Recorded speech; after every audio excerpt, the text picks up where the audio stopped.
This boy failed his entire life. Life was extremely harsh on him. He almost met the legendary truck Kun, but luckily, the traffic light was red. After that, he kept walking and was crushed by a falling pole. That was how he ended up being reborn as Kella. In a world where magic is revered and the weak are treated like trash, but unlike his past life, Kella awakened an absurd talent. He became a supreme genius of creation magic, surpassing every student at the academy. In front of a gaming cafe, a kid mentions that a new map for the game Kang-Chi just dropped. His friend brags that he already hit #1 as soon as he woke up, leaving the other kids shocked. He admits the map is really hard, and his friend comments that the player Kang-Chi can't be human. Nearby, our protagonist eats a skewer while listening to the pair doubt how Kang-Chi is so fast. The protagonist's friend then turns and jokingly accuses him, saying he must be using bots. He continues, asking why the guy eats there if he makes crazy money from gaming. The hooded guy simply replies that the food at this place is really good, and that's why he comes. He changes the subject,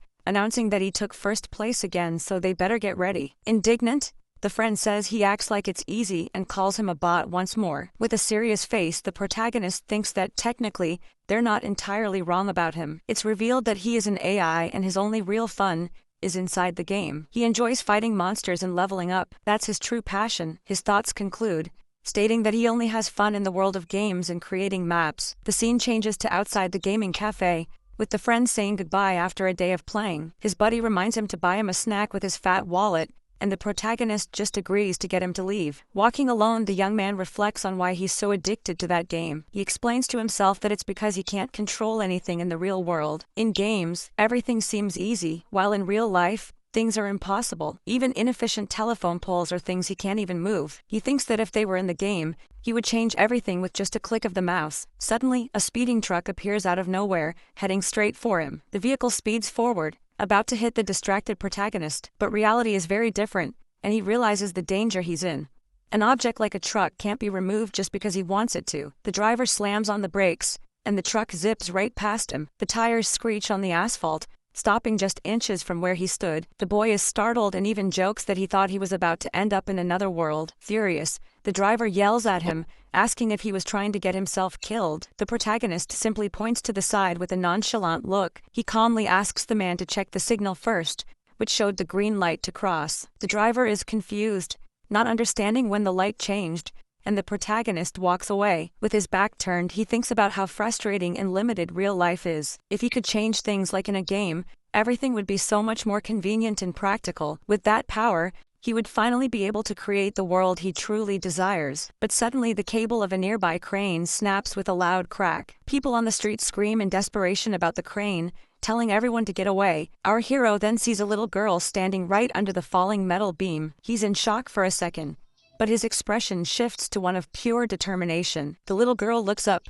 completely frozen with fear, unable to even move. On impulse, the protagonist runs and shoves the child away from the imminent danger. The ball she was holding flies through the air from the impact of the push that saved her. The little girl tumbles across the ground, thrown a safe distance by our hero. She lands sitting up, terrified, as the young man's thought completes, saying that he can only control his own body. And in the end, the beam crushes the protagonist, who sacrificed his own life to save the girl. Lying on the ground, battered and broken, the protagonist struggles to breathe, feeling his life slipping away. With his vision fading, he wonders if this is what happens, if this is the feeling. And in a final breath, he understands that this, without powers and without control, was real life. Suddenly, his body is floating in a strange purple place, leaving him completely shocked by the situation. He looks around, utterly lost, and wonders where the hell he ended up now. The darkness was absolute, like a black hole, and he questions if he might actually be dead. Just then,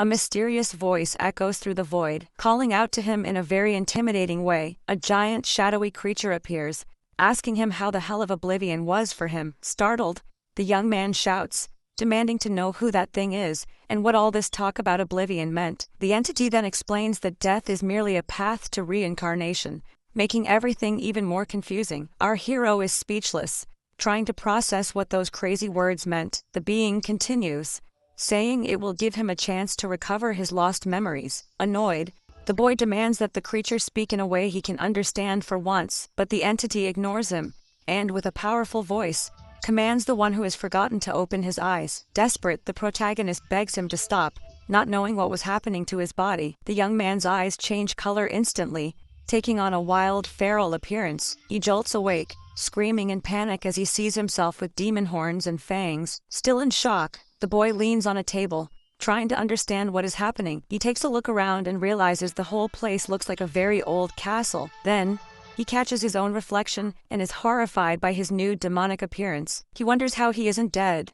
Looking in disbelief at his hands with their sharp claws, the realization starts to sink in, and he thinks he might have ended up in another world, just like in anime. But the sensation when he touches himself is so clear that it all feels very real. He knows for sure that this isn't a dream, and his despair grows stronger, so he just stands there in the hall, trying to piece together this insane puzzle. He wonders where he is and confirms that it really does seem to be an old castle. Confused, he asks himself who he is, but a voice suddenly asks what he's muttering about. The protagonist's eyes widen as he realizes someone else is in the hall. Out of nowhere, a person appears and stabs him in the back, giving him no chance to defend himself. He chokes on blood, unable to believe he's been attacked with a dagger. The demon girl attacks with a sadistic smile on her face, filled with the desire to hurt him. She stands over him and asks mockingly if he thinks he's going to die now. He feels a terrible pain and realizes her blade went straight through the middle of his chest. Still coughing up blood, the young man asks why she launched such a sudden attack. The girl plays dumb,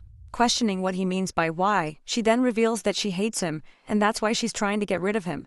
Lunging at him again, he panics, unable to believe the girl is really trying to end his life right there. But just as she was about to deliver the final blow, someone else appears and stops the sword with their hand. The protagonist looks back, surprised by the unexpected help that arrived just in time. A man with a whip holds the sword, and the girl asks why he's in her way again. Just then, a woman appears and tells her not to do this to her own brother, which comes as a surprise. Our hero is completely lost, wondering what's going on and who these people are. The woman approaches him, lamenting that his sister mistreated him again, and offers him a drink. He thinks it's a potion and drinks it all at once, relieved to have some help. But the woman gives a strange smile and comments that today he's drinking without any suspicion. The young man's eyes widen in pure panic as he realizes he's fallen into a very dangerous trap. Instantly, he vomits a disgusting purple liquid, confirming the drink was poisoned. He clutches his throat, feeling it burn, and screams in pain as the poison takes effect. His sister gets angry, saying she wanted him to die by her hands, not like this. The other woman comments with a bored expression that the poison recipe was a failure again. With his whole body trembling in pain, he wonders why he has to suffer so much. Just then, the giant hall gates creak open, revealing a very bright light. A guard announces that the demon king Hel Khaldun has returned, and the sisters are startled by his arrival. The protagonist hears the word father and becomes even more confused amidst all the pain. The demon king's powerful hand clenches into a fist, showing he is not happy with the scene. And then, the imposing figure of the great demon king finally appears, radiating an absurd aura of power. He asks why he's hearing vile noises, and the protagonist understands that this man is the demon king. The sister tries to save her own skin and blames him, saying he started the whole mess. But the king unleashes his energy and tells her to shut up, silencing them both instantly. He grabs his daughter by the neck, saying it's a humiliation to hear the groans of the weak in his castle. As she's being choked,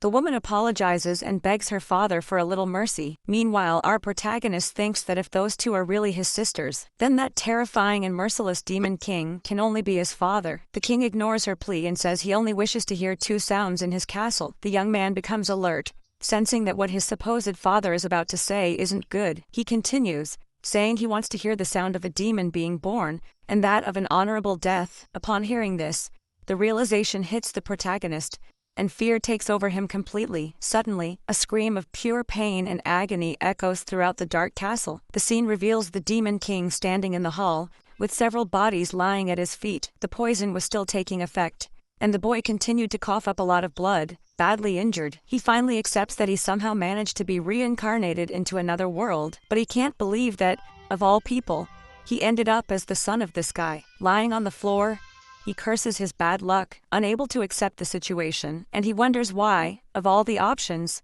it had to be the Demon King. The scene shifts to a flashback, with the protagonist as a child, crying and calling for his mother. He explains that his sister Caldera stabbed his eye with a fork, and his mother only laments his pain. The boy keeps crying, saying his other sister Tarmi also poisoned his food. With a cold gaze, His mother tells him that in that case he needs to take action. She then advises him to pay them back in kind, just like a true demon would, but the boy is scared, and warns her that if he does that, his sisters might kill him. With a cruel smile, she says then he just needs to kill them first before they kill him. The little boy is in shock, a tear rolling down his face as he can't believe her words. We are told that his father killed 12 siblings to become the great demon king. His mother repeats her advice, saying that if someone tries to kill him, he must strike first. At that, she pulls a dagger from behind her back, preparing to teach him a lesson, and without hesitation she stabs him from behind, making the boy scream in pure pain and surprise. As she hugs him, she whispers that this is exactly how a true demon acts. He screams for his mother in agony, and she asks if he has finally understood the lesson. Back in the present, the protagonist wakes up with a scream, jolting out of the horrible nightmare. A servant approaches the bed and asks if he's awake. Finding him panting, he realizes this is the body he reincarnated into, and all of that were Kella's memories. Then he looks at his own body and notices that all his wounds have healed on their own. We are told that Kella has a regenerative ability far above normal. The servant informs him that Lord Kella has slept for a long time, while he stares at his hands, confused. She then tells him to get up as the family meal is almost ready, and he obeys. We're informed that Kella, being more timid, was always despised by his siblings. In a flashback, Rin suggests an outfit, but he complains that his brother's servant dresses him. He then jokes that she could help him too, but the old Kella refuses, completely embarrassed. In another memory, the servant tells him to clean the blanket, and he finds it strange since it's her job. He also remembers finding Rin sleeping soundly in his bed, making herself at home, and even when she sent a doll to do her work, leaving the old Kella shocked. Our protagonist reflects on how weak Kella was, letting himself be intimidated by a servant, but with a serious look, he decides that the Kella of today will be very different. He then clenches his fist tightly, showing all his new and great determination. He realizes that the old Kella was bullied his entire life, and it's not so different here. With a determined look, he understands that in this place, those who seem weak simply die. He then walks with his servant towards the royal family's large dining table. The Demon King glares at him seriously and warns in a deep voice that Kella is late. The king's presence is so overwhelming that the protagonist understands why he's the boss here. He sits at the table and apologizes for the delay, already bracing himself for what's coming, but his sister greets him with a very strong kick from under the table. The surprise attack comes with a stab to the leg, showing the family's affection. He grinds his teeth, trying to endure the pain so he won't look weak in front of everyone. His sister then taunts him, saying he looks weak and needs to eat more. Annoyed, he wonders what would happen if they found out he isn't the real Kella. He controls himself and gives thanks for the food, thinking he needs to hold on for now. At that, our hero picks up the spoon and decides to try the soup on his plate, but in that same instant, he feels the poison taking effect and realizes the food is not normal. His other sister then comments that the soup was made for him, and asks if it isn't delicious. Despite feeling the poison, he hides his pain and says yes, the soup is delicious. He looks at his family and thinks with disgust that these demons are nothing to him. With a dark expression, Kella stands beside his rival's unconscious body on the ground. Hel Khaldun just stares at the scene from above, showing no reaction. The scene changes to the family castle, where someone shouts that they can't forgive this. In a medicinal bath, Caldera is furious, but Tarmi asks her to calm down. Tarmi then reminds her that she doesn't have the same absurd regenerative power as Kella, but Caldera freaks out, yelling that this is also strange and she wants to know why. Calmly, Tarmi concludes that it seems Kella has gone through some kind of change. Elsewhere, Kella is furious, shouting that dinner will be separate from now on. The sudden news leaves the entire family, including Hel, quite surprised by his attitude. Just then, Tarmi notices something different in her father's expression. Hel Khaldun. It's explained to us that, even if for just a moment, their father gave a faint smile, she's in shock, as he smiled for the first time in their lives right at that moment. Caldera gets even more enraged, screaming that she can't believe her father smiled because of Kella. Tarmi agrees that it's not normal, noticing Kella's sudden change, but Caldera, still angry, asks what she means by that. Tarmi then says she knows Caldera would rather die than join her. The unexpected statement leaves Caldera surprised, not understanding where she's going with this. She then proposes that they stop fighting so they can take care of Kella together. With a smirk, she shows she's very confident in her proposal. Caldera thinks for a moment and agrees that the idea doesn't seem so bad after all. The two then decide they will kill Kella before he draws any more of their father's attention. The scene returns to the classroom, with Kella feeling that something is wrong. Then, the image of a demon with a huge, terrifying smile appears to us. It's explained that this was the former demon king, known to all as Turk Kaldun. The instructor continues his history lesson, talking about the great deeds of the past. Kella finds his appearance horrible, thinking he looks like a real demon, but the instructor explains that Sir Turk only died because of a cowardly plan by the Sky Guild. He continues, saying that ever since, several guilds have gathered near their kingdom. It's explained to us that Kella already had this information in his memory somehow. The scene changes and we see Kella on the balcony, thinking that because of these guilds he can't even escape the castle. Feeling completely trapped. Desperate, he kneels and curses himself for having to live forever in that place. Back in the classroom, Kella listens to everything with a serious and determined expression. The instructor warns that, along with the Sky Guild, they are planning to attack the Demon Kingdom, and to help King Hell wipe them all out, the students needed to train. Therefore, he orders everyone to give it their all in combat classes from now on. The students shout in response, saying they will fight for the honor of all demons, but Kella remains quiet, just observing and thinking about the whole situation. The scene changes, and we see him sitting on the castle roof looking at the horizon. He surveys the vast territory and realizes he needs to find a way out of there. He knows that if he stays trapped in that castle for much longer, he could die at any moment. He might be killed by his treacherous siblings. Just then, he asks Rin if his father is really leaving in 3 days, and she confirms. He then turns to Rin and asks if she knew something very important. Kella reveals that the castle has a weakness, leaving the girl confused by the sudden statement. He explains that there is no map architect to help use the terrain in battle. Because of this, the enemy guilds are using abandoned territories to attack them. So he decides he will use the time before the expedition to map the entire area. He wants to do this so his father, Hel Khaldun, can destroy every single one of the enemies. With a confident smile, Kella states that he will help his father win this war, but he thinks to himself that now he can finally prepare to truly escape from there. He realizes the map is different from reality, and that he can create it however he wants. Just then, Kella yells for Rin to create a secret office in the castle's basement right now. He explains that he needs a space to work, without his father discovering his plan. The scene changes to a dark room, lit only by torches with magical flames. Inside, Hel Khaldun is sitting, releasing an intimidating pink energy. He thinks that Kella won't be able to escape his sight, already suspicious of his son. Then he stands up, deciding he needs to do something before it's too late. Kella's father decides he needs to see what's going on with his own eyes. Back in the basement, Kella makes a disgusted face and asks what this is. Rin shows him the dusty place, and he's disgusted by the horrible office. She says it was the best she could do in secret, but he yells at her to do it right. He thinks that sometimes he needs to treat her more firmly to command respect. The servant gets scared, thinking he's not the same Kella she once knew. But deep down, she feels that despite everything, something about him had changed for the better. She ends up thinking he's become cooler,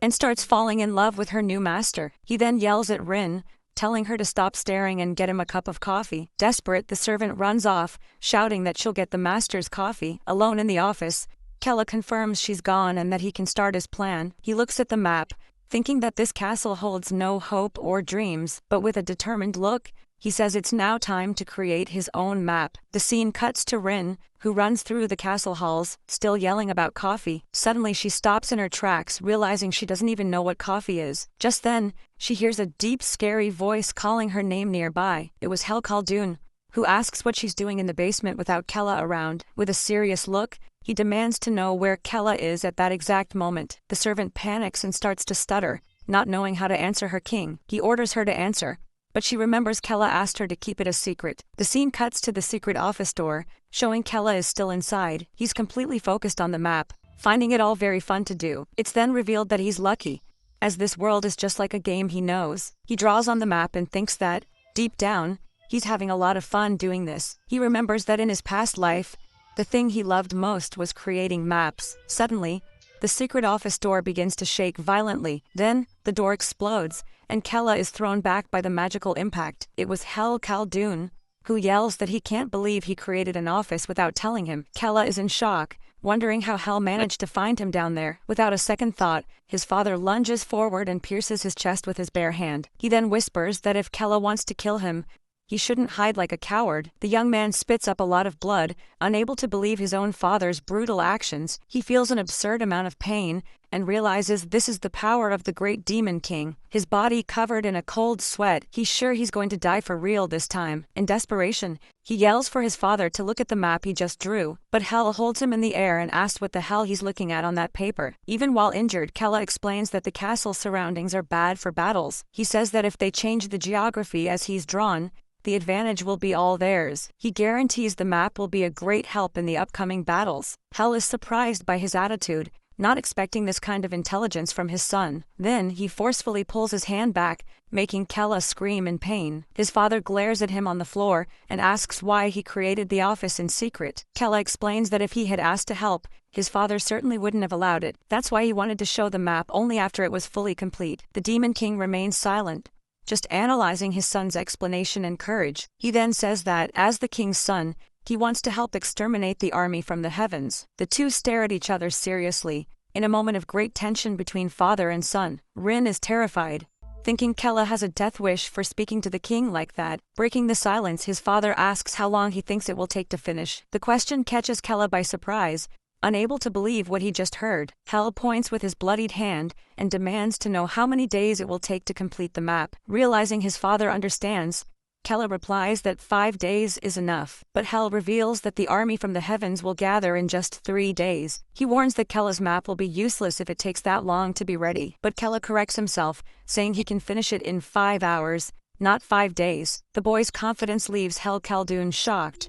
Unable to believe such audacity, he guarantees that in 3 days the construction will be ready, and asks to lead the plan. His father stares at him, seriously analyzing the proposal and the determination in his eyes. With a surprised look, he seems to consider the possibility for the first time in his life. So, he agrees and tells Kella to try and complete the map, giving him a vote of confidence. But, as he turns, he warns that if Kella is just bluffing, he will personally tear the boy to shreds along with that map he drew. Even while bleeding, Kella confirms with a smile, promising he'll do his best. With that, the Demon King finally turns and leaves the secret office. Alone, Kella celebrates, winking and happy to have convinced his father. But suddenly, the pain from the wound returns with full force, and he feels a sharp pang. He can't bear the pain and ends up vomiting all the blood that was stuck in his throat. It's then that he realizes that Demon would have really killed him if he wasn't useful. Rin is shocked, thinking that Kella actually managed to convince the great Demon King. He yells at her not to just stand there and to take him to the infirmary, and she agrees immediately. Already bandaged, he announces that, as promised, he completed the map in just 5 hours. With that, the castle's forces gather and begin a large-scale construction. The kingdom's mages use illusion magic to hide the entire construction area. They transform the area's geography so the enemies won't notice the change. Kella thinks that his new map was being created exactly like it was in the game he used to play. With a satisfied smile, he concludes that everything went exactly according to his plan. The scene changes to the Sky Guild's camp, where someone screams in total shock. It's the guild master Hermison, who discovers they're transforming the battlefield. A knight explains that they found out the demons were using illusion magic. He then asks if they should attack and stop them, but the master becomes thoughtful. With a serious look, Hermison replies that, no, they won't do anything for now. He gives a little smirk, thinking that doing so now would be useless, as it was already too late. It's then revealed that in 3 days the strongest squad from Talawa would arrive. It's then revealed that the strongest elite squad, the Talcan, is on its way. It's explained that this squad was formed over decades and is finally complete. Hermison laughs, saying they will defeat the Demon King Hel with this elite troop. Flying on a dragon, the squad leader shouts that they will reach the castle in 2 days.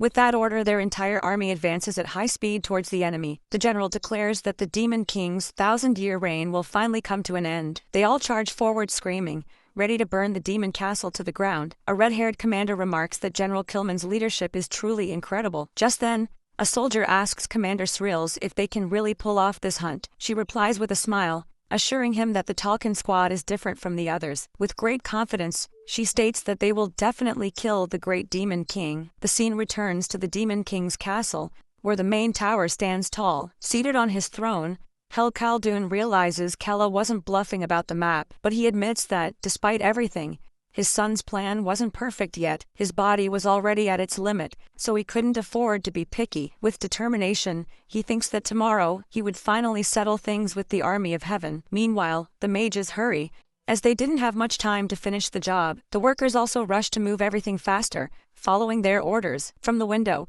Kella and Rin watch everything, and he comments that the plan is progressing well. He reflects that the feeling of creating a map in real life is very different from the game. The young man is impressed that he can change the geography of the place however he wants. Now he just had to wait for the great battle between heaven and hell to begin. With an eager look he prepares himself, as tomorrow would finally be the big day. The next day, the Talkin squad finally arrives at the meeting point with much celebration. The general thanks everyone for coming, and announces that his squad is ready to fight. Excited, Hermison agrees and yells for everyone to head to the Demon King's castle now. At that, the general also shouts, ordering the squad to advance and bring victory to Talua. Suddenly, a teleportation circle glows brightly in the middle of the enemy camp. The same glow appears on the ground of the encampment, leaving Master Hermison very confused. The general of the Talkin squad panics, not understanding what's happening. He yells that it's a surprise attack and orders everyone into a defensive formation, but an energy blast hits the area, sending several soldiers flying. The general and his men raise their shields, wondering what that was. One of the guild knights is shocked, thinking this is impossible. From the midst of the blue smoke, the silhouette of a massive demon appears before them all. It's then they realize it was the Demon King, Hel Khaldun, in person. The general is terrified, having no idea how he got to their base. The scene cuts back, and Kella explains that he removed the surveillance magic that Heaven was using. He assures him that now his father can teleport without anyone from the enemy army seeing. On his throne, Hel Khaldun considers the idea of teleporting directly to Heaven's base, but Sildera appears, asking her father to wait and not invade the enemy base like this. Tarme also arrives, saying that it's too dangerous, even for her father. Hel becomes furious and asks if they are doubting the power of the Demon King. They try to explain, saying he still hasn't fully recovered from his injuries, but he tells them both to shut up, and warns them that he will make the final decision. He then declares that tomorrow, he will kill every single one of his enemies without mercy. The scene returns to the battle, and the general shouts that the bastard caught them by surprise, but he vows they'll make Hel regret it, because they are the Talkin squad. With that, he raises his weapon and orders the entire squad to begin an all-out attack. Hel Khaldun concentrates, releasing a blue energy aura to prepare for combat. His energy explodes with full force, creating a giant crater on the battlefield. Far away, Kella is on top of a tower, watching his troops gather. He thinks that he has finally gathered all his forces to begin the attack. With a determined look, he shouts that all preparations are finally complete. Then he gives the order, commanding all his monsters to charge forward now. Following the order, a horde of orcs and other creatures advances on the enemy. One of the knights despairs upon seeing the castle's forces coming at them. Suddenly, bizarre monsters start emerging from under the ground, catching everyone by surprise. The soldiers realize they're in an ambush and shout to stop the demons from advancing. From the top of the tower, Kella just clenches his fist tightly, watching the scene. He stares at the battlefield, taking in everything that was unfolding. With an evil smile, he confirms that everything is going according to his plan. But suddenly Tarmi appears from behind and calls out to him, saying she's finally found him. She says she doesn't know why he did this, but his plan won't succeed. Sildera also arrives, warning that she wouldn't be doing this if he hadn't crossed the line. Shocked, Kella turns around and sees his two sisters there, ready to betray him again. With a green energy weapon, Tarmi tells him to die, as there's no place for him here. Without hesitation, she lunges forward and runs Kella through the stomach with a swift, precise strike. The energy blade pierces his body, causing a very serious wound to the young man. He looks down, feeling the immense pain of the blow and screaming in agony. With a smile, Tarm gets ready and calls for Sildera to finish the job now. Then Sildera moves in, saying that not even his regeneration can save him from this. With a single blow, Tildera rips off Kella's head, shouting that regeneration is useless. The two sisters then let out an evil laugh, enjoying the tragic scene before them. Kella's head flies off, and he's shocked by the betrayal, unable to believe what just happened. In that moment he realizes this is his end,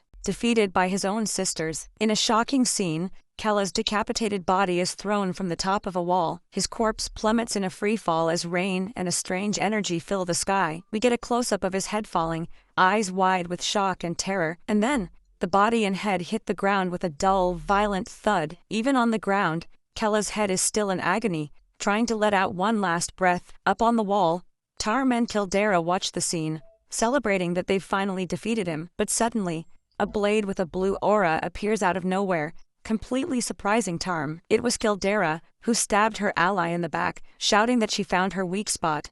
She mocks Tarmi's speed as she mercilessly shoves the dagger even deeper. Tarmi looks at the weapon, shocked, as she recognizes her mother's forbidden dagger, but Sildera doesn't care, saying rules are useless and weapons are made to be used. Tarme is furious at the betrayal, questioning if her sister would really do this. With a wicked smile, Sildera warns that if she kills her now, she'll be the only one left. She reveals that this way, she'll become the sole remaining successor to take power. Feeling the pain and rage, Tarm grinds her teeth and screams Sildera's name. Filled with hatred, Tarme charges forward, screaming that she'll kill Sildera for her betrayal. Sildera steps back with a smile, saying the fight was over the moment she stabbed her. The two then exchange a violent blow, releasing an energy that explodes across the courtyard. The camera focuses back on Kella's head, which was watching everything from the ground. He reflects on how they could be so cruel, wondering about the nature of demons, but then he realizes they were exactly as he'd always imagined them to be. At that,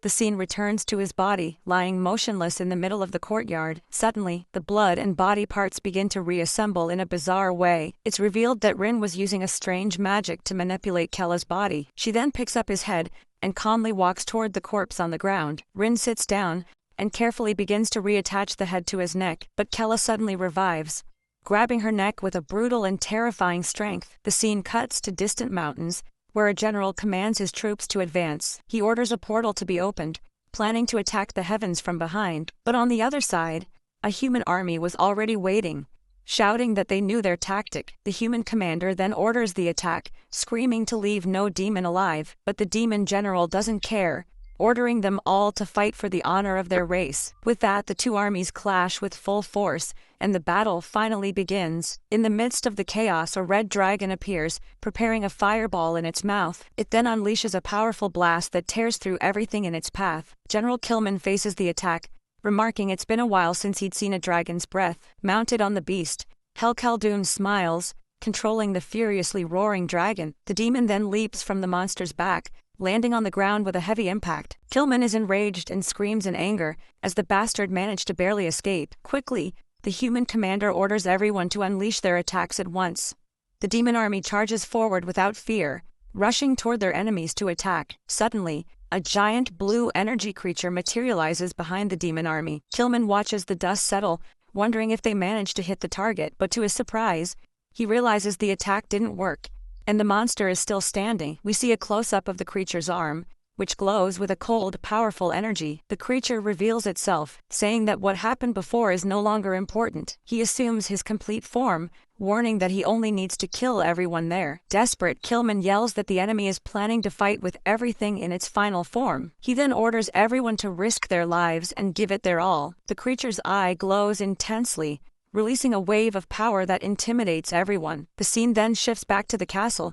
With a much darker and heavier atmosphere, we see a light coming from a hole, showing that the previous fight opened a passage. Down below, Rin was trembling as she held Kella's head back in place. His neck was bloody, and he was begging her to continue the process. She then screams in desperation, pleading for it to work quickly. A flashback begins, with Rin shouting about how disgusting it was and wondering when she would get used to it. Kella, missing an arm, screams in pain and tells her to hurry up and put it back. We see a close-up of her pressing the limb into place as he writhes in the agony of regeneration. With a sweaty face, Rin fearfully asks if the process was finally over, but Kella looks at his hand and confirms that, as expected, it had worked again. He then announces that the next step would be to do the same with his head, terrifying Rin. Kella explains he needs to test it with his head, leaving Rin completely distraught at the idea. He asks her to cut it carefully, but Rin refuses and screams that she doesn't want to do it. The flashback ends, and back in the present, Kella says that's enough experimenting for now. He then instructs Rin to find Caldera's servant and tell her exactly what he said. The girl is visibly tense with the task,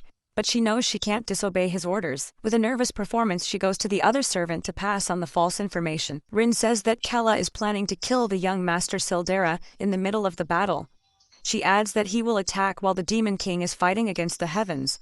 Caldera's servant is outraged, unable to believe that bastard was planning such a betrayal. But then Rin, very cleverly, suggests this would be the perfect chance for Sildera to strike first. She assures her that cutting off his head would kill him, regardless of his recovery speed. The scene returns to the battle, and Hel Khaldun grinds his teeth, annoyed that the plan worked. Back on the ground, Rin holds Kella's seemingly lifeless body in her arms. She calls him an idiot, since the plan would mean nothing if he actually died. But he suddenly opens his eyes, asking who she was calling an idiot. Rin is terrified and screams his name, not believing he was alive. He gets up and mentions that his healing slows against mana-infused daggers, and he almost died, but with a victorious smile, he declares that he survived, and everything is still going according to his plan. Relieved, Rin starts to cry. Unable to hold back the emotion she was feeling, she then hugs Kella tightly, yelling that she really thought he had died. Totally embarrassed by the situation, he blushes and asks what the hell she's doing. Kella pulls away and tells her he survived, so she can stop because he needs to go now. Then,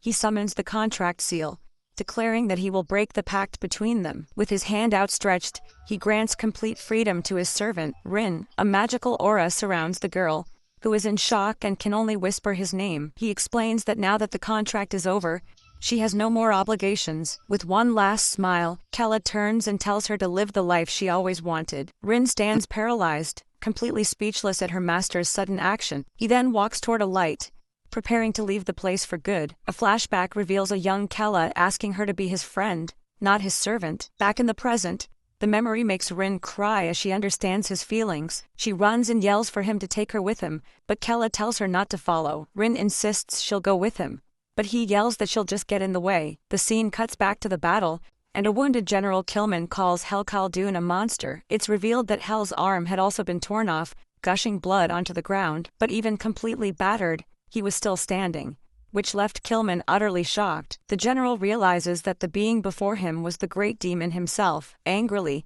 Kilman admits it's frustrating, but he just can't defeat this guy. He realizes it doesn't matter who comes, because no human can stop this disaster. Then Hel silently turns his head, observing the destruction caused by the long battle. He sees that the human army was almost completely annihilated in the clash. His eyes continue to scan the field, analyzing the outcome of that terrible war, and the same happened to his own soldiers, who were also mercilessly slaughtered. The camera focuses on another of his fallen warriors, showing the brutality of the combat. With a bloody mouth, he starts calling for Sildera, Tarmi, and also for Kella. We see up close that it wasn't just his arm, his neck was also slashed. He then closes his eyes and realizes that, in the end, his children will not come to help him, but he concludes that this was his fight, and he will use every last drop of his mana. On the battlefield, Hel declares that now everything will finally end, releasing his energy. Far away, Kella and Rin were running desperately through a dark tunnel to escape. He then spots an exit of light, realizing it was the way to escape surveillance. With a relieved smile, he thinks that once he gets there, he'll finally be free. But suddenly Rin stops him, yelling for him to wait, and leaving Kella confused. A barrier of blue lightning appears out of nowhere, completely blocking their path. Another purple energy appears, and Kella wonders what it is. Smelling blood, the two look on, frightened, as Kella confirms the strong scent of blood he smelled earlier. A hooded figure appears, mocking Hel Khaldun for trying to evacuate his children. He reveals he knew to hide there, leaving Kella and Rin cornered. And to make matters worse, it wasn't just one, but an entire squad waiting for them. Kella becomes furious, realizing the enemies had placed a watch team at the exit. The squad leader reveals he knew about the construction and won't let anyone from the royal family escape. He points directly at Kella and orders his men to kill him without a second thought, but Rin steps in front and creates a shield, yelling for her master to run while she holds them off. Kella is shocked and asks what she can do alone against all of them, but Rin yells that she is his servant, and her priority is to protect him at all costs. He remembers that her magic is only for defense, and she can barely use any attacks. With that, he understands that Rin is planning to sacrifice herself so he can survive. She then turns and yells for her master to hurry and escape as fast as possible, but Kella doesn't obey and grabs her by the shoulder, interrupting her defensive action. Suddenly, he throws her back forcefully, yelling about her acting so high and mighty. He warns her that if she's going to follow him, she should at least not die right in front of him. With a furious look, he adds that it would make him really pissed off at her. Fallen on the ground, Rin is completely shocked by his attitude and words. The enemy mage scoffs, saying there's no way they can escape now. He prepares to attack, saying that mid-class magic is more than enough for Kella. But Kella grits his teeth and warns that he's always been shy and never used his power. He unleashes an aura of lightning, revealing that everything they know about him is a lie. Rin watches from a distance, wondering how Master Kella could be so strong. The mage is shocked, as he thought Kella's mana was low level. But before he could react, Kella rushes at him with absurd speed. With a single blow, he lands a direct hit on the enemy, who screams in pain from the impact, staring at the fallen mage. Kella mockingly asks if that's all he's got. He then warns him that next time, he should check his sources properly. Then, Kella grabs the mage's face, who desperately begs him to wait, but he doesn't listen and smashes him into the ground with a blast of blue energy. The man passes out instantly, sunk into the ground and agonizing from the blow's injuries. Rin can't believe it. As he defeated a sky mage using only his mana, the other mages accuse him, saying he was supposed to be nothing but a powerless weakling. Kella simply replies that he already told them that information was wrong. Seeing they have no choice, the two remaining mages prepare to use a forbidden spell. They know it's an attack that will use all their mana at once. It's a risky gamble, because if the attack fails, they'll be the ones to die in the end. Seeing the danger, Rin runs and desperately yells for her master to fall back and get out of there. The spears of light pierce through Kella's body, who is shocked by the surprise attack. But it was actually Rin who jumped in front, taking all the damage and screaming in pain. Kella tries to move, but realizes his body has been paralyzed by the spear's magic. With her last bit of strength, Rin turns and calls her master's name, badly wounded. She then apologizes, saying that unfortunately she couldn't protect him this time. The two mages breathe a sigh of relief.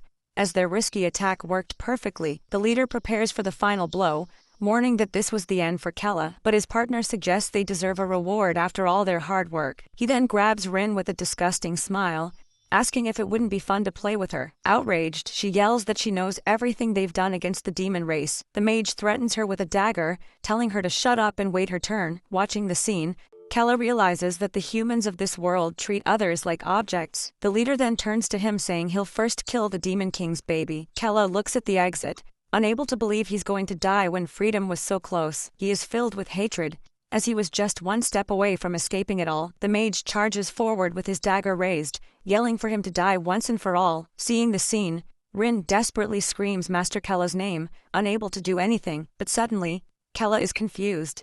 As a strange energy begins to surge around him, he feels a weird sensation and realizes that something very powerful is coming from within. Kella despairs and screams for Golpero, facing the imposing figure of Hel Khaldun. He's shocked, wondering if the battle had really ended so quickly, but Hel Khaldun, with a serious look, laments that his plan was ruined. At this, Kella panics, not understanding how everything could have gone so wrong. Hel then begins to explain, saying he has already fought and considered all possibilities. The boy remains confused and asks what he was talking about, not understanding a thing. Hel reveals that Seldera doesn't care enough about the other demons to become queen, and that Tarmi also lacked the necessary ambition to take on such an important role. Kella gets angry and yells that he doesn't care about them, demanding to know how Hel got there. He then reveals that a demon king can pass his mana to his bloodline before he dies. The young man is in shock at the revelation, stuttering in disbelief. We are shown that even for a short time, his father managed to be king. With this, Hel states that he saw in Kella the best candidate to be a true demon king. Desperate, Kella throws his hands forward and shouts that he was gravely mistaken, but Hel Khaldun formally introduces himself. Ignoring his frightened son's pleas, Hel decides to pass all the remaining mana in his body directly to his son. He then declares that his heir's name is Kella Khaldun, the future king. With that, a dark and powerful energy surges toward the terrified boy. Kella screams in desperation, begging his father to stop this madness right now, but Hel stares at him with a serious gaze, calling Kella's name one last time. He then asks his son not to mourn his death, but to act like a true demon. The scene cuts to the battlefield, showing Hel Khaldun's blood-covered face. Commander Srills, panting and wounded, whispers the name of the great Demon King. She then announces to everyone that the Demon King was finally dead. In the background, we see the fallen body of General Killman, his spear cast aside. It's revealed that the general sacrificed himself for them to achieve this victory. Srills falls into despair, screaming and mourning the death of her companion. The news spreads, and the other soldiers are shocked to learn what happened. A cry of euphoria echoes, celebrating that the Demon King Hel Khaldun has been defeated. But at the last second,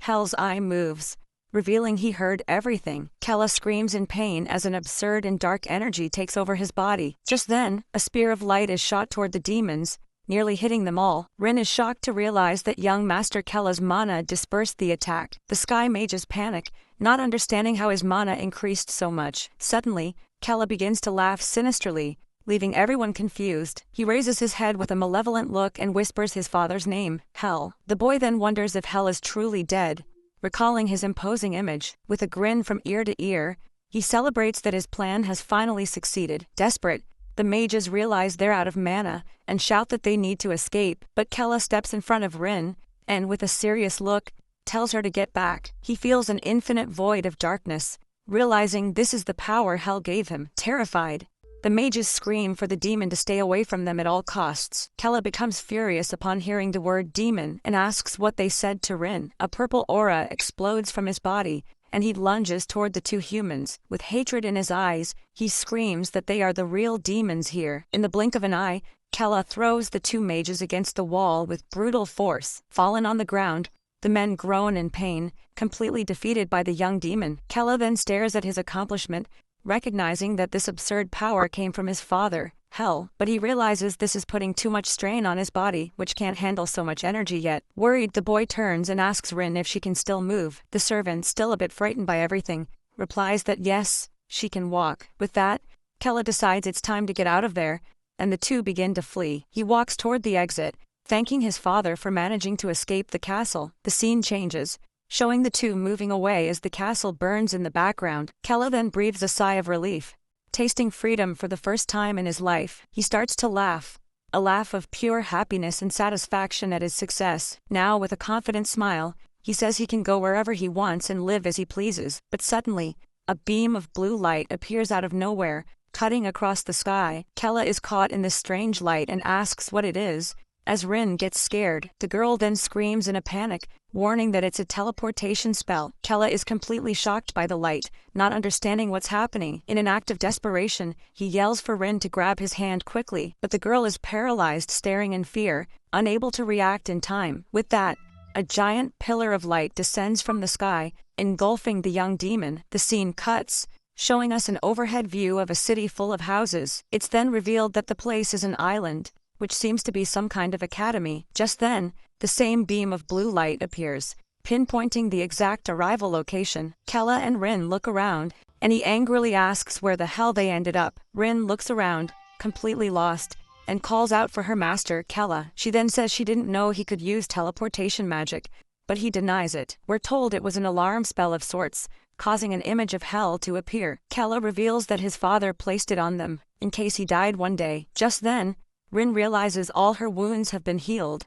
leaving her surprised. He deduces they must have spent about 3 days inside the teleportation space. He believes his father did it on purpose so they could heal during emergencies. Rin is shocked, realizing it was a healing and teleportation spell all in one. Kella reflects that by placing these spells, his father truly cared about his children. With that, Rin asks if the Demon King had really died, and he confirms it. The boy turns with a smile, stating that everything went just as he had planned. The servant then makes a decision and starts talking to her master about the future. With a determined look, she asks him to become the next Demon King. Kella turns in surprise and asks why he would do something like that now. She explains that seeing how he has changed, she realized he is the only one worthy of the throne. Rin swears her loyalty, promising to do her best as his servant until he becomes king. Kella is completely confused, thinking she probably misunderstood his plan, but he sighs and ends up accepting, since he's in need of a little help. The girl is surprised by his answer and asks him to wait a bit for her. The scene cuts, showing a giant, beautiful castle surrounded by many trees. As they walk,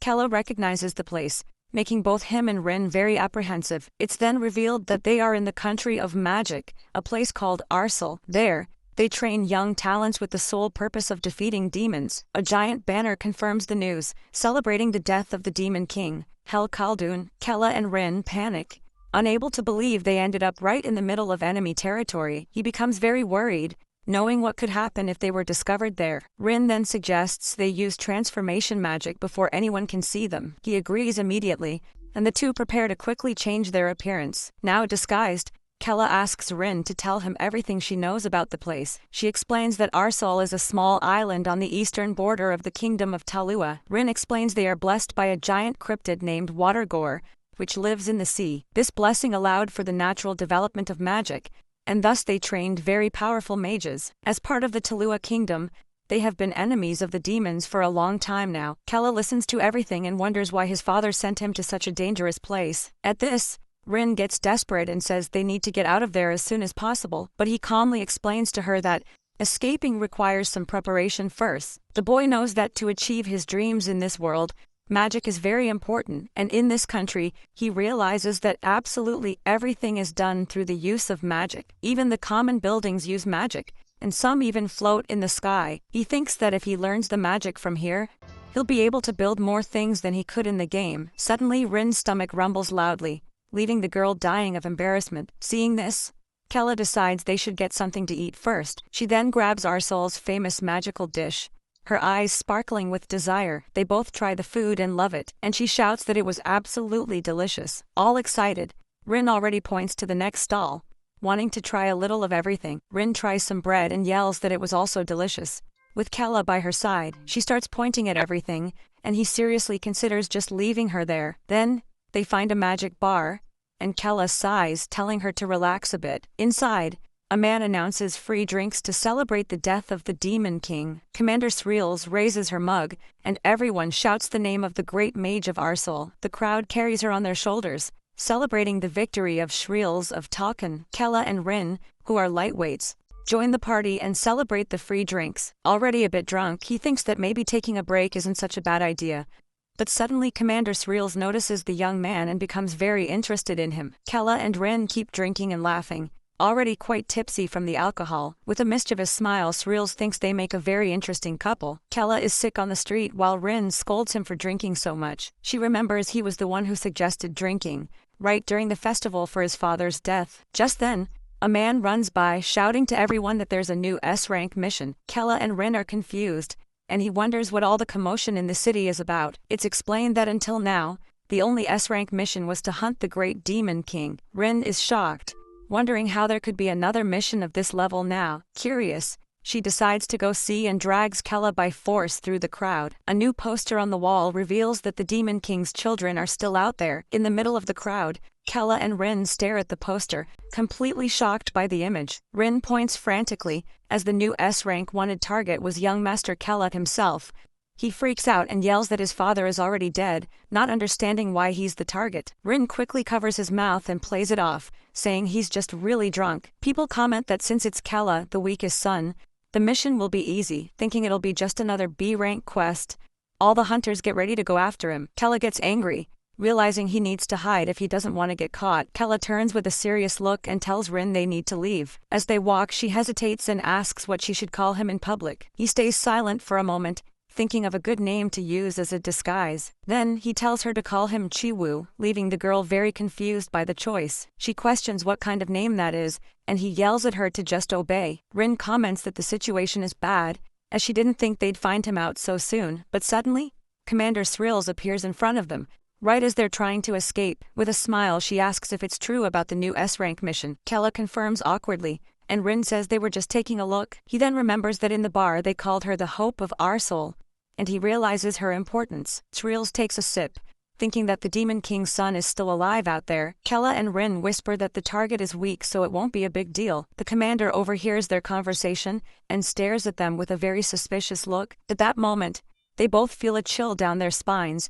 and sense the imminent danger approaching. Sreels grabs Kella and asks if it's not a big deal that the Demon King's son is alive. Sreels stares at Kella and says she noticed something strange about them from the start. Rin panics immediately, thinking the commander has figured out their disguise. With a terrifying smile, the woman then says that the two of them must surely be. Kella and Rin are terrified, certain she's discovered their true identities, but she reveals they're just travelers who don't bathe and invites them to her house. The two are completely baffled, totally confused by the commander's invitation, but they immediately accept and celebrate, thinking they're finally safe from danger. The scene then takes us to a fancy mansion, with buildings floating under the moonlight. Inside, Kella relaxes in a luxurious bathtub filled with warm water from hot springs. He also receives a cup of tea and snacks he'd never seen before in his life. The boy picks up one of the sweets, and wonders if it was also made with magic. He then reflects that he always wanted to live in a game world, just like this one. Closing his eyes, he feels that his dream has finally come true. With a smile on his face, he thinks that this whole isekai thing isn't so bad after all, but Rin despairs,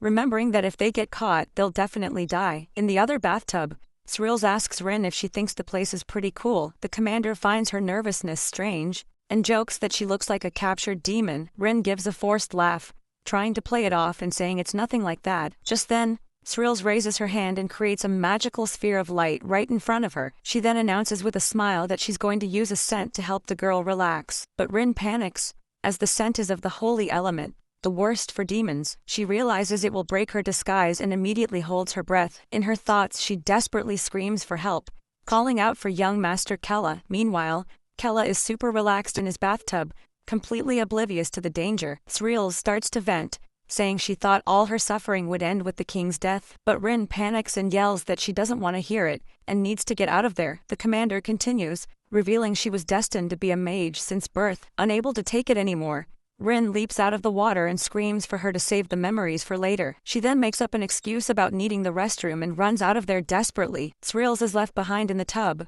a very suspicious smile on her face. She then thinks with a laugh that the girl must not have liked the sacred scent. Outside the bathroom, Rin breathes a sigh of relief, thinking that was a really close call. Just then, Kella shows up, completely relaxed, and praises the hot water of the thermal springs. Rin gets angry and yells that her disguise spell was almost broken in there. She explains that Srills used a sacred scent, which makes demons lose their mana. Kella gets serious and agrees the situation could have been very ugly for them. He then jokes about taking another bath, making Rin even more annoyed with him. But Srills appears and asks if they're leaving already, mentioning a second round. Kella awkwardly confirms, while Rin tries to play it cool so they can escape quickly. Srills insists they stay, asking if they aren't curious about the magic drinks. The young man is captivated by the idea, as he's never heard of food magic. He then accepts the invitation, to Rin's despair, who screams her master's name. The scene cuts, showing a group of mages arriving at the commander's house at night. One of them asks if there are really demons there, and the other confirms the information. Their conversation reveals they're not just any demons, but the Demon King's son. They see this as a unique opportunity, and decide they must capture them no matter what. Meanwhile, inside the house, the commander's trap is in full swing. She serves a drink, and reveals the special beverage was made with holy water. Kella feels his body burn and complains that he got excited about the magic food for nothing. The commander ignores him, and returns to the conversation they were having about her life. She says that to kill the king she trained, risking her life in the Talcon squad. Then, she reveals a scar on her stomach that she got from a test back then. Kella and Rin are surprised, and he comments that he hadn't seen that scar before. With a sad look, she asks if the scar isn't beautiful to look at. She then reveals she's actually missing an eye, leaving the pair shocked by the news. Kella and Rin are speechless, unable to believe what they just saw right in front of them. The commander explains she was hiding everything with magic, because the scars bring back terrible memories. In a flashback, an instructor yells for everyone to get up and think about the Demon King. It's shown that the squad was created with the sole purpose of defeating the Great King. A young Srills, despite being covered in bruises, knew she had to endure all the pain to win. The instructor then yells again, ordering them all to state their true objective. With hatred in her eyes, she answers that everyone's goal was to kill the Demon King. Back in the present, she says she sacrificed her life to get those scars. Then, she gets close to Kella and asks what he's been doing all this time. She lifts his shirt, saying he surely must have a scar there too. The young man is in shock at her action, not knowing how to react to the situation, but she's surprised, as his skin is smooth and has no scars at all. Rin watches everything in desperation, calling out to young Master Kella in her thoughts. He then realizes her touch is slowly undoing his magical disguise. Srills leans close to his ear and calls him by his fake name, Chiwu. With a dark look, she bluntly asks if he's really a demon. Kella is in shock, realizing the commander knew everything from the very beginning. But suddenly, several white rats with red eyes come running into the room. Just then, a group of mages bursts in, using a very powerful lightning spell. The commander feigns surprise, yelling that the mages appeared out of nowhere. Kella and Rin look at each other in terror, figuring out she lured them into a trap. Srills then turns with a smile and says it's good that they all came. The leader of the mages points to her eye and says the message from the heavens was right. He then accuses her, shouting that she was just hiding her true identity. It's revealed that Srills is actually a demon who infiltrated the kingdom of Arsal. Everyone is left speechless by the news, while she faces them with a smile. Kella is confused, realizing they aren't there for him, but for her. With a staff in hand, Srills says she has no more reason to hide. She then reveals she was the one who leaked the information that she was a demon. The leader of the mages yells, there's no reason to hesitate, and orders everyone to kill her. But Srills faces them with a confident gaze, and warns that she is an elite mage from Talcon. She says she isn't someone that mere mages from Arsal can defeat, and unleashes her mana. At that moment, their disguises break, and Rin yells for Master Chiwu to get out of the way. He panics, shouting that the situation has gotten really ugly for them now. Then, a giant explosion of purple and blue mana engulfs the entire hull. The dust slowly settles, revealing the damage from the battle that just took place. Rin is shocked, unable to believe the powerful mana she felt coming from the commander. Kella and Rin are confused,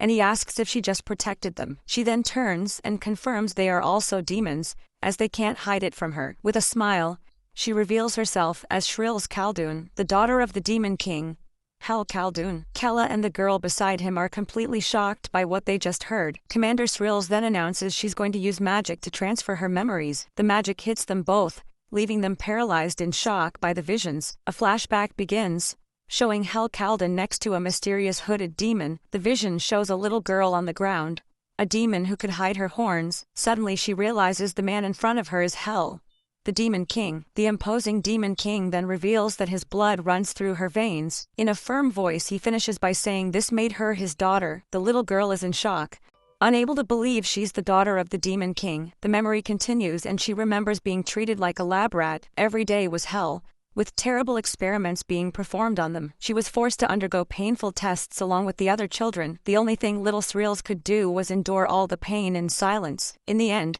all the other children born with her died in the process. Alone and desperate, the little girl could only cry over her sad reality. She thought she would die just like the others, her eyes filled with tears and despair. But then, still on the ground, she wonders if what she heard was really true. As she stared at Hell Khaldun, she couldn't believe she was the Demon King's daughter. Suddenly, a smile appears on her face, and she says it's a great honor. Hell then decides to give her a name, christening her Shril's Khaldun. He orders her to infiltrate heaven as a spy, and she readily accepts the mission. Motivated, she thinks that for her father, Hell Khaldun, she would do anything. The scene changes to the front of a castle, where someone shouts they saw a person on the ground. Two men run over and find little Srils, thinking demons had attacked her. One of them picks her up, saying they need to take her inside and care for her. And as she was being carried, she began to act as the Demon King's spy. From then on, she trained hard and endured everything to become a mage of Arsol. Finally,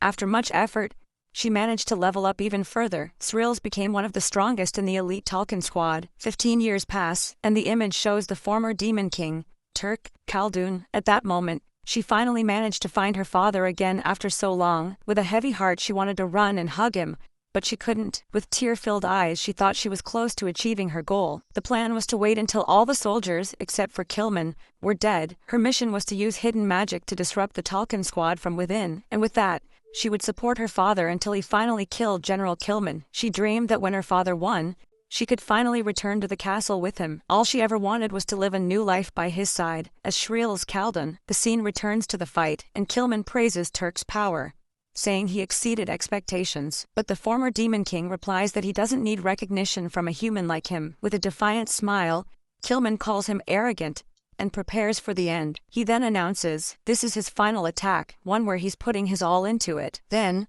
a spear of celestial light forms, charged with an absurd amount of energy. Turk doesn't back down and prepares his hellfire to counter the blow. Seeing the power of both attacks, Srils desperately screams her father's name. A giant explosion occurs, and Srils stands there watching from a distance. But in that instant, she can hear her father's voice in her mind. In a vision, Turk Khaldun calls her by name, saying she was his daughter. Srils is in shock. As he was about to give his next and final order, he asks her to serve the next Demon King just as she served him, and that she should protect him until the end, making Srils start to cry. With the order given, the explosion consumes everything.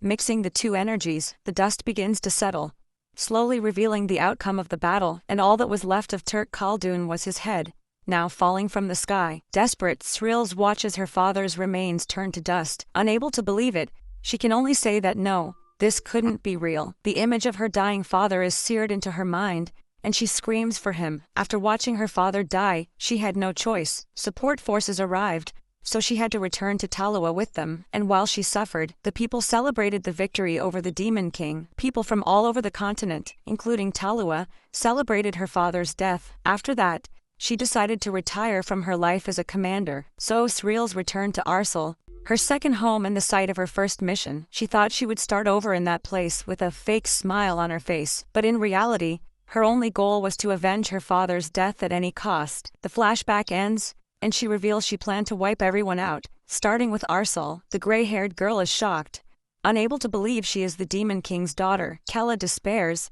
as he thought he had finally gotten rid of his demon siblings. Even though they weren't blood-related, he didn't expect to find another sister. Srills then says she won't force them to cooperate, but she will tell them one thing. She explains that Arsal, the country of magic, is a great threat to demons, and the longer they let Arsal exist, the sooner Kella Khaldun will die. The warning makes Kella tense, understanding the danger is very real and direct. He clenches his fist, remembering that even in the game, mages were a significant force. With a determined look, he understands that if he lets this go, he's the one in danger. The leader of the mages realizes the explosion will attract people, and that they need to act urgently. He yells for everyone to use as much mana as they can in the attack. Kella is furious because even though they thought he was human, they attacked him without a second thought. The servant Rin is frightened by the change, calling out for her young master. Now with horns and a sinister aura, Kella says this is just self-defense. At that moment, Commander Sreels suddenly turns around, startled by the energy she felt. With wide eyes, she simply can't believe what's happening. She then recognizes that energy and wonders if it's her father's power. That night they fought an endless battle against the mages of Arsal. Since Arsal was like a second home to her, Sreels knew the entire layout of the place. Using this knowledge, she attacked the city's key points with her magic. She mercilessly destroyed the government facilities and the magic academy. Kella also used Hell's mana, advancing against powerful enemies. He went after those who were drunk on power from the festival. With his blue energy, he subjugated everyone who stood in his way. The soldiers could only scream for help, but it was already too late for them. Through the siblings' teamwork, the nation of magic, Arsal, was easily destroyed and conquered by the demon duo. The entire city was in flames, and the sky turned red from the fire. The leader of the mages on the ground says he can't believe Arsal fell so easily. With a bloodied face, he screams that he will never forgive the demons. Amid the destruction, one of the surviving mages yells in anger and despair, but Kella replies that he's the one who can't forgive them for everything they've done. With a maniacal smile, Sreels declares she will finish everyone off, starting with them. Kella and the girl are shocked by her madness, thinking it's impossible. Tired of the situation, Kella says his help is over and they should each go their own way, but Sreels stops him, saying she recognized his mana and calls him Kella Khaldun. Surprised, Kella realizes there's no point in hiding who he really is anymore. With a sigh of defeat, he just confirms his identity to her. She's shocked she was right, and Kella gets annoyed for falling for her bluff. Sreels then admits she was only a little suspicious, but now she was sure. She explains that she's not a normal daughter, but a mutant created from her father's aura. The commander approaches him, saying she was created after he was born. With a smile, she calls him older brother, leaving Kella terrified. Changing the subject, she invites him to join her in avenging their father's death. Kella angrily thinks that he ran away from home and doesn't care about this revenge. With an intimidating look, Sreels asks if he's trying to run from his responsibility. She then says he is the last remaining bloodline of the Demon King, the only living son. Scared, the girl asks Kella to just agree, as Sreels looks like she's going to kill them. Kella then claims he will get his revenge, but thinks he has no other choice right now. Satisfied, Sreels tells them to go and that they will burn everything to the ground. He just agrees, while protecting the frightened girl by his side. In his thoughts, Kella reveals that he needs Arsal's magic, and Sreels knows everything, so he decides to use revenge as an excuse to buy time and treat her as an ally. Fallen on the ground, the leader of the mages watches the group of demons leave. Hidden, he tells himself that he urgently needs to report this to Talua. The scene changes, and a messenger arrives at the castle saying he has urgent news from Arsal. The great king of Talua, while eating, asks what the important message is. The man explains that Sreels from the Talkin squad is a demon, and the mages tried to kill her. With a serious look, the king stops eating and asks what happened next. The messenger finishes by saying that Kella Khaldun appeared and burned Arsal down with her. The king is shocked by the news, gripping his fork so tightly that it bends. He yells furiously, not believing the Demon King's son was in Arsal. The advisor then says he thinks Kella might have some connection to Sreels. Outraged, the king complains that if the news of Arsal being burned down leaks, it will be a problem. The man beside him agrees, saying it will make everyone laugh in their faces. Filled with hatred, the king orders them to kill Sreels and Kella before the people find out the truth. The advisor, named Hayden, swears on his own name that he will manage to kill them both. After making the promise, he turns and leaves the throne room with determination. Hayden then stops in front of a cube, where Turk Khaldun's head is displayed. Looking at the trophy, he complains that Hel Khaldun's bloodline won't stop troubling him. He then vows to burn everyone who carries that demon's blood. The scene changes, and someone asks for news about Killian's squad. Hayden explains that General Killian must have already received the message to return, and in a distant place, a mysterious figure named Killian is finally revealed. Hayden explains that Killian is the best knight there is, surpassing even the legendary Killman, and to succeed in killing Kella and Srills, they will definitely need his help. The scene changes, and Killian, holding a scroll, asks if his brother Killman is dead. The messenger then confirms, saying he bravely sacrificed himself to kill the Demon King, but Killian doesn't seem to care, and says angrily that he was killed by a demon. The man then informs him that the kingdom of Talua needs him to hunt Kella Khaldun. He replies that he doesn't care what Talua wants, but since demons killed his brother, with a dark aura, he vows that he will kill every demon on the continent, and with a look full of hatred, he finishes by saying he'll start with Kella Khaldun. Back at the camp, Kella has a bewildered look on his face, not understanding a thing. Around the campfire, Sriel says that piece of meat is barely enough for her. Rin then asks what her secret is to not gaining weight, and Srills gives a nonsensical answer. The girl is shocked by the theory, thinking it's a miraculous discovery. Kella thinks that at least she isn't trying to kill him like his other siblings. He then asks if she holds anything against him for being their father's biological son. With a terrifying look, she confirms she does, to the point of wanting to kill him. But then Sriels explains that because he has their father's blood, she can't bring herself to hate him, and because of that same blood, she feels she actually needs to protect him. Kella is surprised because unlike his siblings, she wants to take care of him. At that moment, she places her hand on his, making an important promise. With a smile, Sriel swears she will risk her own life to keep him alive. Completely embarrassed, Kella thanks her, blushing bright red, which leaves Ren in shock. The little demon freaks out, shouting and asking why he was blushing like that. She then tries to force him to eat, but he says he's not hungry. Ren swears she will protect his health to the death, making Kella feel awkward. Night falls, and the news about Arsal is sure to attract many demon hunters to the area. Sriels warns that the place isn't safe, and that they need to find somewhere else to sleep, but Kella disagrees, saying this is the perfect spot, leaving Rin confused. With a smile, he guarantees that with a little effort, it will become a fortress. Kella and Sriels then use their magic to change the terrain and create a hideout. While resting in the makeshift base, he took the opportunity to review what he learned from the fight. He realized he needed to rest after using a lot of mana, just like the Demon King used to. Srills, who used more power, needed even more time to recover, and so, they managed to rest safely, protected by the secret fortress. The scene changes, and a trumpet sounds, announcing the arrival of an important squadron. It's the second Talcan squadron, the White Talcan, led by none other than Killian. A guard then announces to the king that the famous squadron has finally arrived at the castle. The king gets chills just looking at them,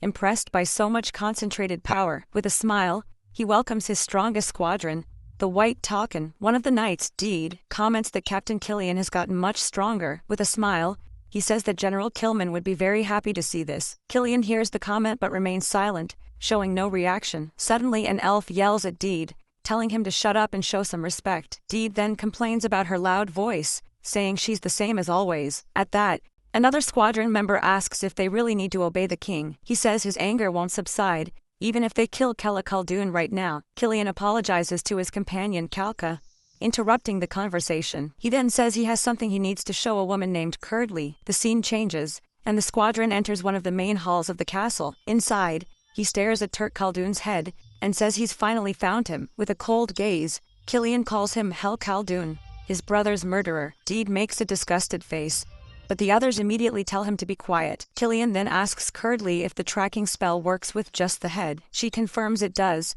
and begins to use her magic to find his bloodline. The tracking magic begins to glow intensely, activating the power within the demon's head. Killian stares at the face, and tells Hel Khaldun to keep his eyes wide open and watch everything. With a sinister smile, he tells him to watch what they do next. The eye of the former Demon King seems to watch intently, as if understanding the threat. The scene changes, and Sriel shouts that now that they're rested, they're going to get the enemies. Little Rin is confused by what she said and asks about the second squadron. Sriel then explains that in Talua, no one had much hope for the first squadron. She reveals they were basically used as an experiment, as bait for the Demon King. The squadron Talua really invested in was the second one, the famous White Talcon. Kella gets a serious look. Repeating the name, White Talcon, in his mind, she continues, saying it's the squadron led by Killian, Kilman's younger brother, and that they are an elite troop formed only by true combat geniuses. Kella then asks if Kilman, who killed his father, was weaker than them. With a clenched fist, she says she didn't want to admit it, but the truth was quite clear. She confirms that yes, Killian's squadron is much stronger than Kilman ever was. In fact, she can't even estimate how much more powerful they really are. Hearing this, Kella finally understands the magnitude of the danger they are about to face. Little Rin panics and asks how they're going to invade Talua now. Srills explains they need to attack as fast as possible before the squad gathers. Kella thinks that Talua is much larger than Arsal, and that luck alone won't be enough. With a determined look, he seems to have come up with a plan to handle the situation. He then warns that with the mission to hunt him, the White Talcon must have already returned. Kella says it makes no sense for the three of them to attack alone, and that they need an army. The two are surprised and ask what he means by an army and a base. He explains they need an army strong enough not to lose to the White Talcon, and a base that won't fall even if Talua's soldiers attack with everything they've got. With a confident smile, he reveals they're going to build the strongest dungeon in existence. The girls are in shock, unable to believe the idea of creating the strongest dungeon. He explains they can't risk uncertain battles, so they don't end up like his father. The plan is to create the dungeon,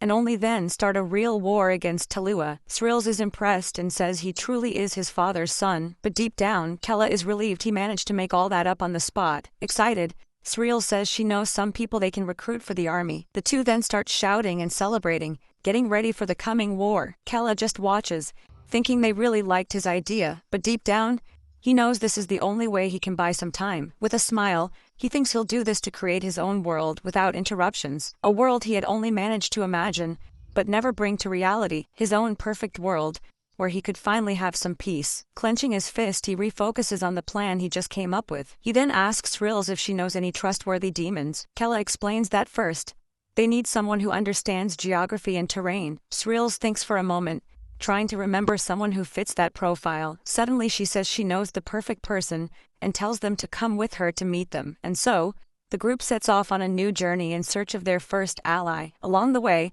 Kella took the opportunity to start learning Arsal's magic from Srills, but he realized it wasn't something he should be able to learn so quickly. But thanks to the Demon King's blood, he could use magic with great ease. Because of this, he was able to learn everything very quickly. Surprising Srills, Kella feels that using magic with his own hands brings him closer to his goal. The scene changes, and 4 days pass as the group travels through a deserted land. Srills says they're almost there, but Kella finds it strange that a demon would live there. She then explains the place wasn't always like this.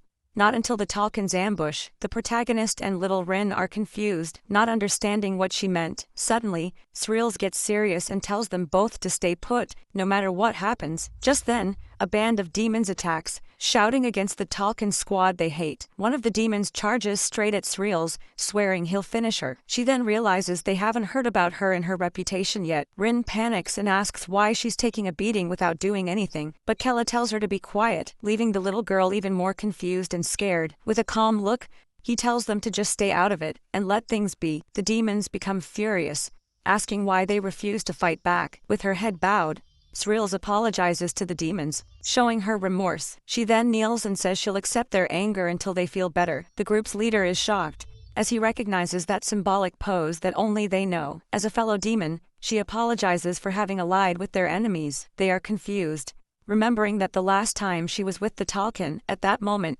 Kella steps forward and confirms that what she's saying is true. With a blue aura, he introduces himself as the last remaining son of Hel Kaldun. The demons feel the powerful energy and realize he is indeed the king's son. The leader then asks if he is really the young master Kella, still in disbelief. Upon confirmation, they all run towards him, filled with emotion and hope. The earth demons then kneel and greet him as His Highness Kella Kaldun. Little Rin gets all excited, calling out young Master Kella's name. With a smile, Srills remarks that they recognize him as the rightful heir. Kella just watches the scene in silence, processing the whole situation. The camera reveals they lived in an underground village, hidden from everyone. It was a simple place, serving as a refuge for all those earth demons. With a smile, he thinks that maybe creating his army won't be so hard after all. One of the earth demons shouts, announcing the arrival of the great demon king's son, Kella Kaldun. At this, The entire crowd goes wild, raising their fists to celebrate the great heir. One of the leaders then approaches, saying he'll prepare everything and that Kella just needs to give the order.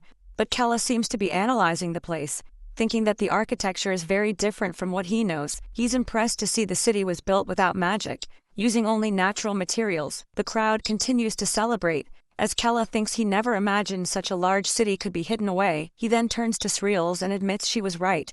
They need the talent of these people. With a smug smile, she says that on top of that, there's an excellent warrior they should recruit. Kella is intrigued by this information, asking who this warrior might be. The scene then flashes back to the past. As Sreels explains that the Talcan squadron discovered the location, we see General Killman, who, furious, orders his men to kill all the earth demons without mercy. The Tuluan soldiers then attack, beginning a massacre against the defenseless demons. The people scream for Golpero, but they are slaughtered with no chance to fight back against the surprise attack. It's then explained that, on the general's orders, the forest that hid the city was burned down. Because of this, the earth demons were pushed to the brink of extinction, as we can see from Shrills' expression. But then, a furious warrior appears, shouting and questioning how they dare attack a people who don't even know how to fight. He stands in front of the children, warning that he won't let anyone touch them. General Killman is surprised, wondering what kind of demon would risk his life for the young ones. Intrigued, he approaches the warrior and asks for the name of such a brave man. The warrior then answers with pride, saying his name is Douglas, son of the earth demons. Killman repeats his name under his breath, seeming to reflect on the demon's attitude. With a thoughtful look, the general seems to make an important decision about what to do next. He then laments in his thoughts, saying it would be different if Douglas had been born a human. At that moment, Killman surprises everyone and shouts for them to stop the fight, as they are leaving immediately. Douglas is left completely stunned, not understanding why the enemy was suddenly retreating. With a smile, Shreels turns and tells him that his bravery saved his entire tribe. The warrior remains silent, still processing what just happened in the middle of the battle. The image shows Douglas, who stayed behind protecting the children as the army withdrew. Back in the present, Shrills finishes the story, saying he didn't run and tried to save the children until the very end. Tildera is impressed, while Kella comments that even the name Douglas sounds trustworthy. Kella grows thoughtful, as an earth demon who knows how to fight is more than he could have hoped for. He then makes up his mind and says he'd like to meet this Douglas in person, but the elder gets nervous, saying that Douglas is very stubborn and it would be better to find someone else. Kella rejects the suggestion and, determined, says he's taking Douglas one way or another. The scene then takes us to a workshop, where black smoke and the sound of hammering emerge. Arriving there, Kella confronts the warrior and asks if he's refusing to obey an order. Douglas doesn't even turn around, and replies that he has no obligation to obey him, even if he is the king's son. Unfazed, Kella asks what would happen if he decided to use force to convince him. The warrior then faces him, sweating, and warns that in that case he'll die fighting to the end. Kella then changes his tone, asking why he wants to stay here so badly, and Douglas explains that he was born here. He continues, saying he has a duty to protect his homeland, and that's why he can't leave. The prince then realizes this won't be easy, and comments that he's just as stubborn as they said. Even so, Douglas apologizes, but remains firm in his decision not to abandon his people. Kella gets frustrated, remembering how hard it was to get a strong ally like him in the game. Disappointed, he sighs and thinks there's nothing he can do, since the warrior would rather die than go with him. Kella remains silent for a moment, listening to the sound of hammering from the workshop. The sound of hard work echoes throughout the city, showing the strength of its people. He then goes for a walk, thinking about how efficient the architecture here really is. At that moment he realizes he truly wants someone with their knowledge to serve him in the future. But suddenly, Srills and Tildera arrive, calling him to try the demon's liquor. He gets angry with them, wondering if they don't see him working hard here. Though reluctant, he eventually accepts and grabs a mug to try the local drink. But with the first sip, he's already affected, tasting something different in the ale. The elder watches the scene, commenting that they're all already drunk and saying strange things. With a smile, he orders his men to take the guests to the finest quarters. Night then falls on the city, ending a very long and emotional day. We see Kella already in bed, sleeping soundly after all the confusion and drinking. He seems to be at peace, recovering his energy for the next day's challenges. But in the middle of the night, his bedroom door creaks open very slowly, and then a mysterious figure enters the room, tiptoeing towards him. The mysterious intruder then raises a huge axe, preparing to strike the sleeping prince. Kella continues to sleep peacefully, with no idea of the danger he's in at that moment. Suddenly the traitor's identity is revealed, and Rude shouts that Kella is a coward. He then screams with hatred that the prince is going to die right here, today. Douglas is in complete shock. Unable to understand how his plan could have gone so wrong, Kella then opens his eyes and, holding the axe, says that now he's sure of everything. The warrior panics when he realizes Kella wasn't asleep, and the prince quickly gets out of bed. Just then, more demons burst into the room, yelling to kill the coward Kella without mercy. Even on the floor, the prince faces his enemies, ready to counterattack at any moment. He then begins to explain, revealing he had been suspicious of everything from the start. The scene cuts back to the workshop, where Kella explains he found it strange what Douglas was forging there. The prince thought it was odd that he was making things that clearly weren't combat weapons. We see they were actually shackles, and Kella noticed they would never fit an orc. To make matters worse, while investigating the town, he noticed someone following him from a distance. From then on, he started observing everything much more carefully, paying attention to the details, and that's how he ended up finding a wall with a very subtle magic barrier. A barrier he only noticed because he inherited the powerful mana of his father, the Demon King. But Kella reveals there was another very strange point in this whole story. He remembers Thrill saying that Douglas was protecting young dark elves,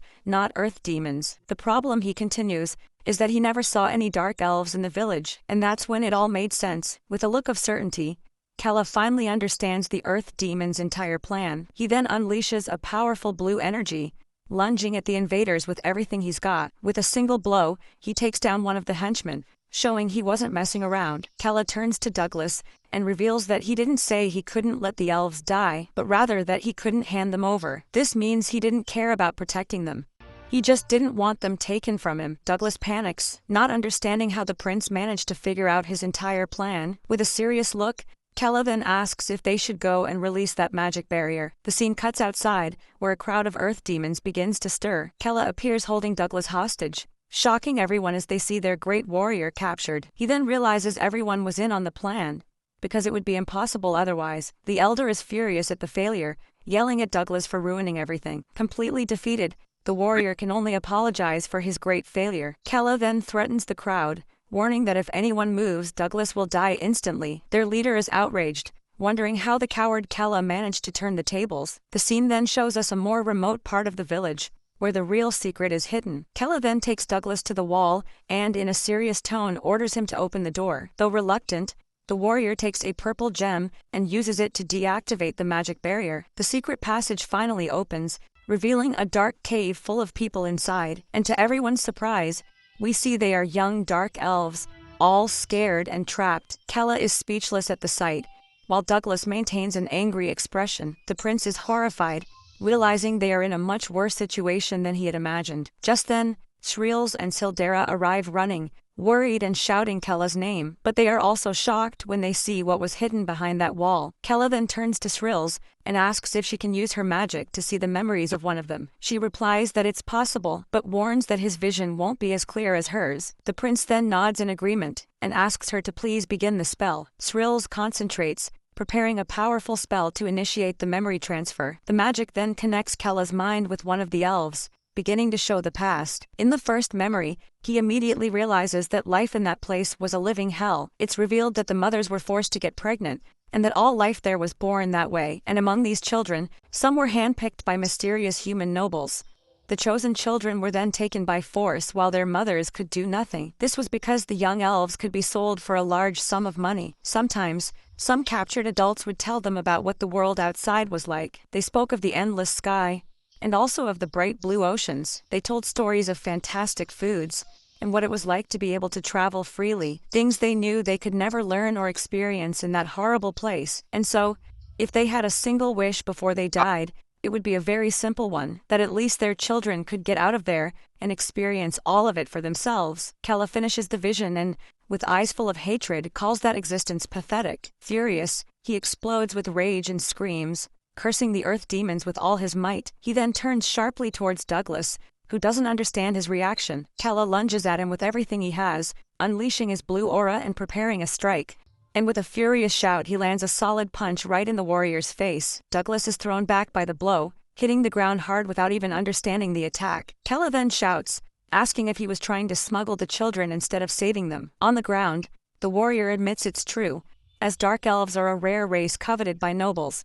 He continues explaining that they are loved by nature, which is why they can live peacefully wherever they are placed. Then, Douglas reveals his plan, saying this makes them perfect to be raised like cattle. Srills is disgusted by his coldness, questioning how he could enslave other demons, but he yells back, saying they are essential for them to survive against the humans. Kella then clenches his fist tightly, his blue aura glowing ever more intensely. He remembers how miserable it was to endure his father's oppression his entire life. But the prince realizes that the pain of those children is far greater than anything he has ever gone through. That's why he decides he can't just stand by while something like this happens right in front of him. Kella then turns to Sreels and Seldera, ready to resolve the situation once and for all. With a determined look, he declares they will finish the job Kilman left behind. Sreels agrees immediately, saying she can't forgive these traitors to their own kind. With that, Kella declares they will cleanse this place, wiping out the earth demons. Douglas then gets up, urging everyone to help him fight,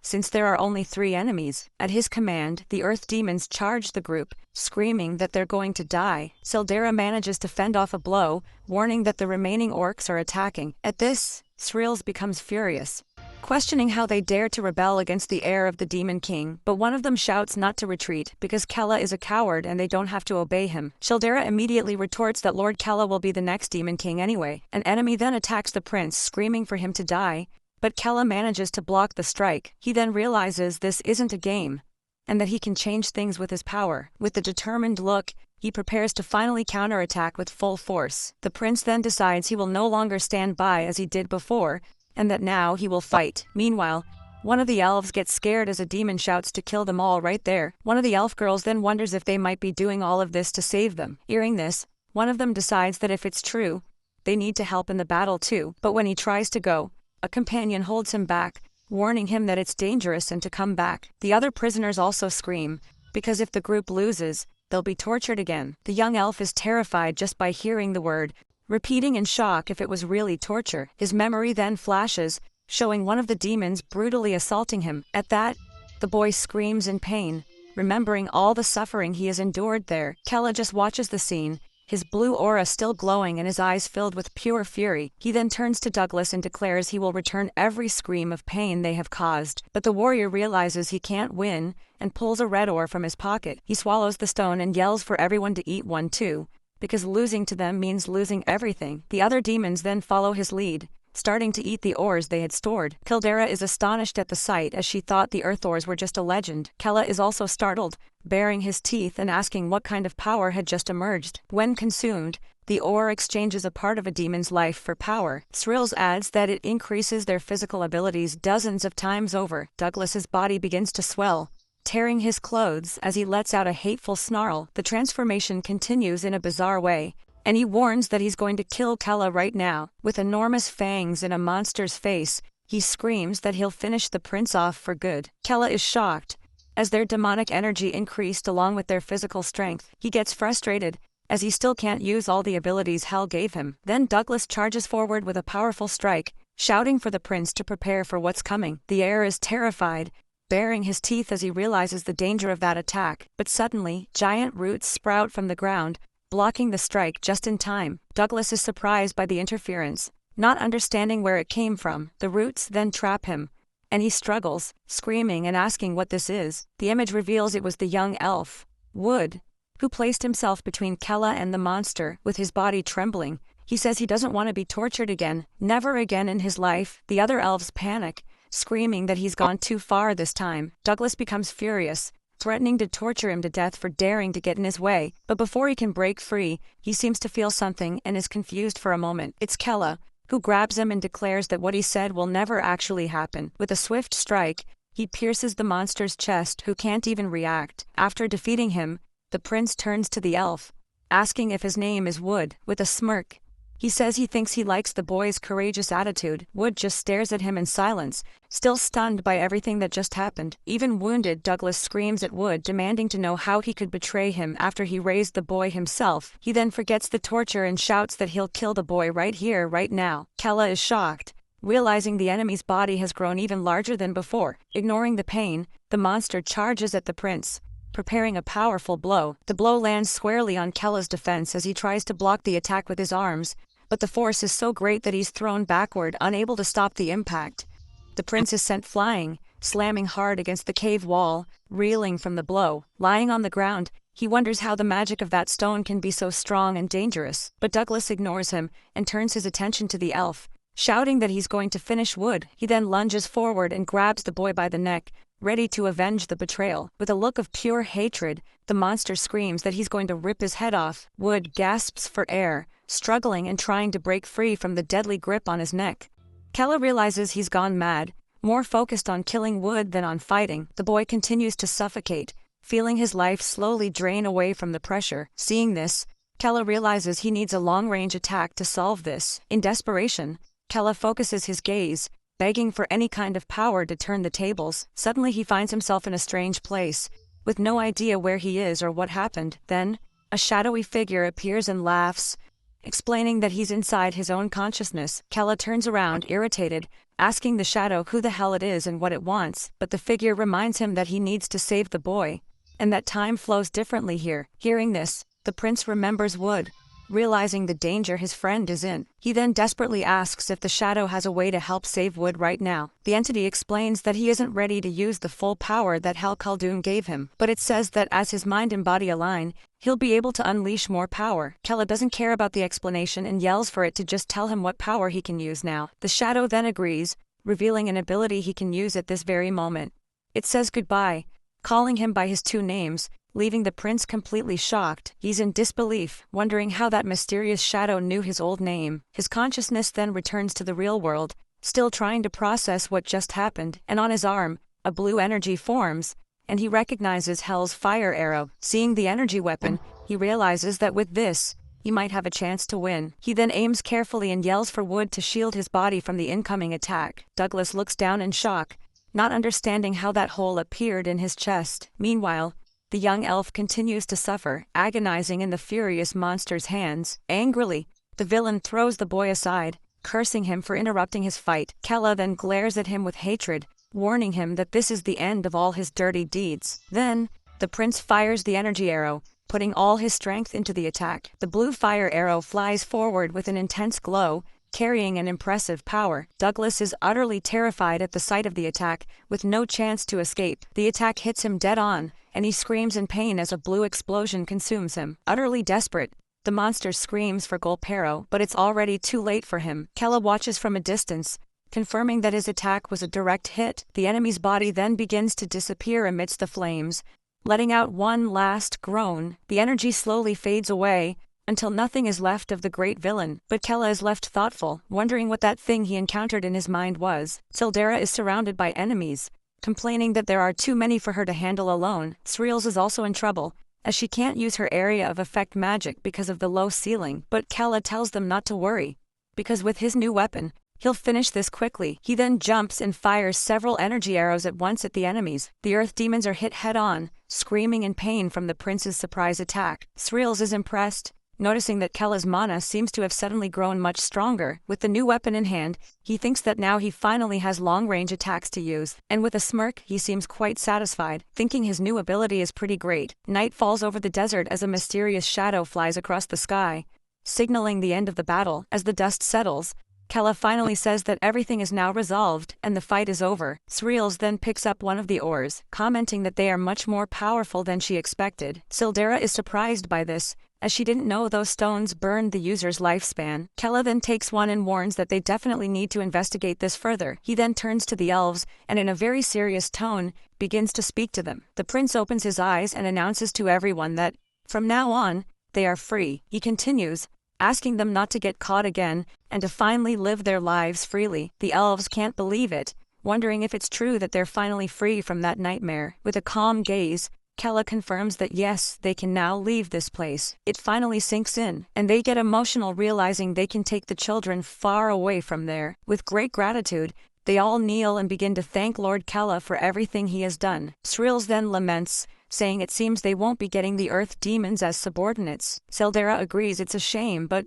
notes there's nothing more they can do now. But Kella turns to Wood and asks if he wasn't born there, but was captured instead. With a distant look, the young elf confirms that, yes, he was captured and brought here. Kella then continues, saying he assumes Wood also has no family to return to. The boy doesn't answer, just stares back at him with a very sad expression. After a moment of silence, He finally confirms that yes, he has no living relatives. At this, the prince extends an invitation and asks Wood to come with them from now on. He explains that they need someone who knows how to navigate the terrain like the earth demons. But Wood says he's not an earth demon and has no talent with terrain. Showing his shackles, he says he won't be able to help the group in any way at all. Kella then reassures him, saying he is an elf who receives nature's love, and besides, he has already shown himself to be braver than anyone in the face of danger. The prince extends his hand and says that's more than enough to join them. The young elf is completely frozen, staring at the prince, not knowing what to say. With his eyes full of tears, he stammers Sir Kella's name.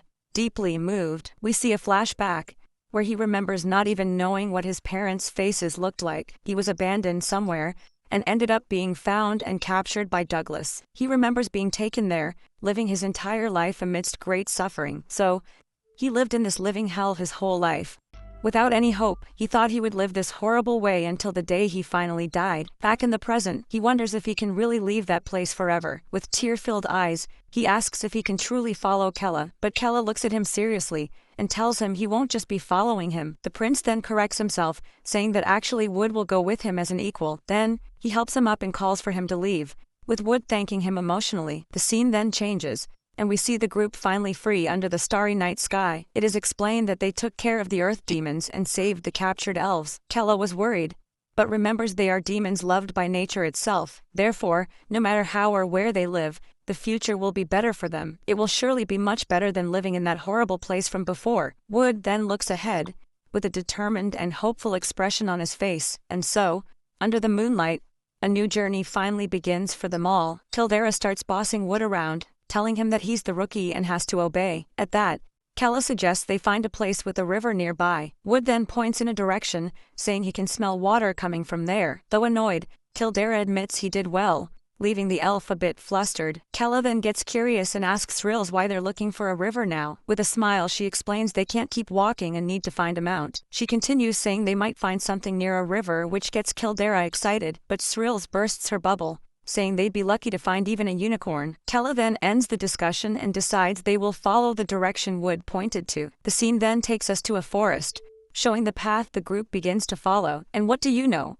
They actually find 2 unicorns, drinking water from a magical, sparkling river. The animals quickly notice their presence, becoming very alert as the group approaches. Startled, the unicorns start running, trying to get away as fast as possible, but suddenly, a giant paw with huge claws stomps down right in front of them, blocking the path. The footprint left on the ground is gigantic, showing that the mysterious creature is enormous, and from the shadows, a white dragon emerges, spreading its wings majestically. Tildara goes crazy, yelling that she wants a dragon, while Srills can't believe her eyes. The scene shifts to a desert at night, where a full moon illuminates the rocky landscape. There, a person in a white cloak finds a fallen earth demon groaning in pain. The survivor then reaches out, begging to be saved with his last bit of strength. The figure is revealed to be a woman with white hair, who notices he's the only one who survived. She stares at him with a calm expression, seemingly analyzing the situation without much emotion. Then the scene changes to a forest,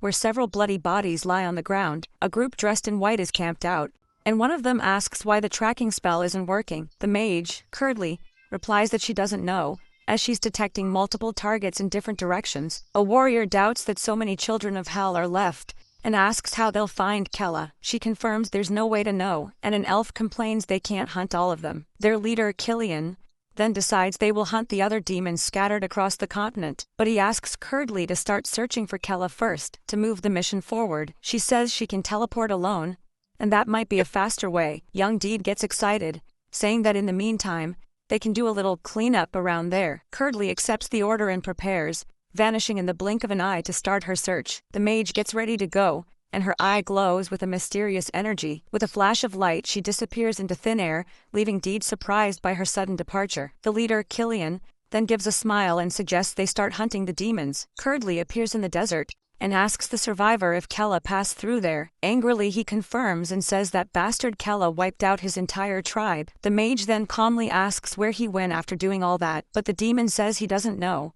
and before dying, tries to ask her to save him. Suddenly, a beam of light pierces through his head, ending his life instantly. Curdly just watches the fallen body, showing no emotion at what she just did. Coldly, she states that he's useless if he knows nothing, and points her finger. She then turns away, deciding she'll have to follow the energy trail she sensed. Looking to the sky, she repeats the name Kella Kaldan. Focused on her hunt, the scene changes, and Kella's group finally reaches a river with a beautiful landscape. He's impressed, saying that as expected of elves, Wood guided them just by scent, but Tildera gets jealous, telling the newcomer not to get cocky just because of that. Kella says he's hungry, but Tildera offers to fish, saying she's good at it, but suddenly, several fish leap out of the water, flying towards the group. It's Wood who caught them all at once, leaving everyone speechless. He then explains he used the power of nature, and Srils praises his skill. This makes Tildera very jealous, as she wanted to prove she was the best one there. She then tries to light a fire, but Srils creates one with magic, much faster. Poor Tildera is devastated, feeling completely useless to the group at that moment. With nothing to do, she sits in a corner, sulking and away from everyone else. With the fish on the fire, a delicious smell begins to fill the camp. Kella praises Wood's work, who thanks him, as they all eat around the fire. He then asks Rin if she's not going to eat, but she says she's fine. Srils doesn't think twice and takes her share, leaving the girl surprised by the action. Kella notices what happened, and watches Rin with a somewhat worried look. The girl continues to look sad, seeming to hide something from the group. Kella then says he wants some fruit, and Tildera perks up, running off to look for some right away. Wood offers to go, but Kella stops him and says Rin will get the fruit. With a little smile, he then looks at her and asks if she's okay with going, but Tildera gets excited and runs off, shouting that she'll bring the most delicious fruits for her master. Srils just watches, commenting with a chuckle how simple the girl is. She then asks if Kella did it on purpose to cheer her up,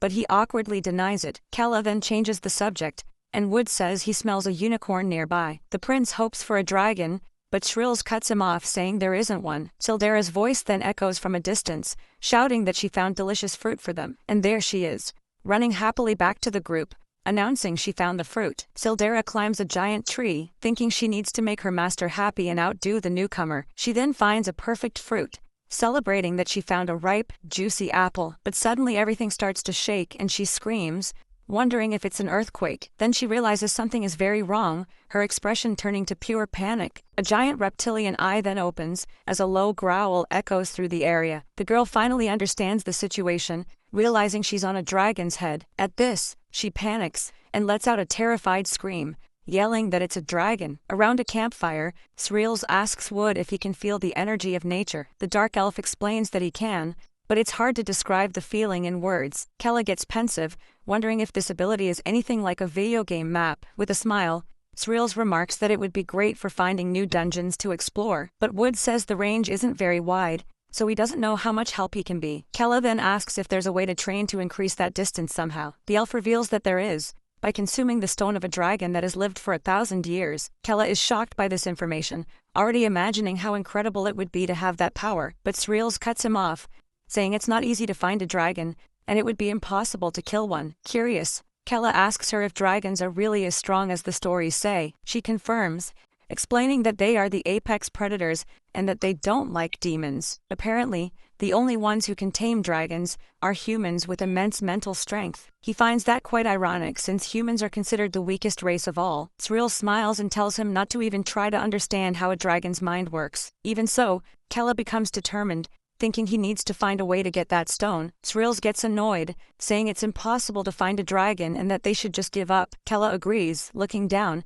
but says he wanted to find one to help Wood. But out of nowhere Rin appears screaming desperately, running from a giant dragon that's chasing her. The group is in shock at the sight, and Wood can only manage to say that the beast is huge. Srils yells at him to stop staring and run, while Kella complains about them finding a dragon. The creature lets out a terrifying roar, and Srils replies that she doesn't know how it appeared either. In the distance Rin's screams continue, and someone tells her to shut up so she doesn't attract the beast. Nearby, a mysterious figure in a white hood hears all the noise and shouting. It's the mage Curdly, who seems to recognize the sound and pays close attention to what's happening. Then, a magical energy begins to spread across the sky, coming from the mage's direction. The dragon stops suddenly and looks at the sky, seeming to sense the presence of another creature. With that, the beast simply turns and flies away, leaving the group in peace. Hidden, Srils breathes a sigh of relief, seeing that the danger has finally passed and they are safe. She then scolds Rin, who cries and apologizes for attracting the monster. Wood, still impressed,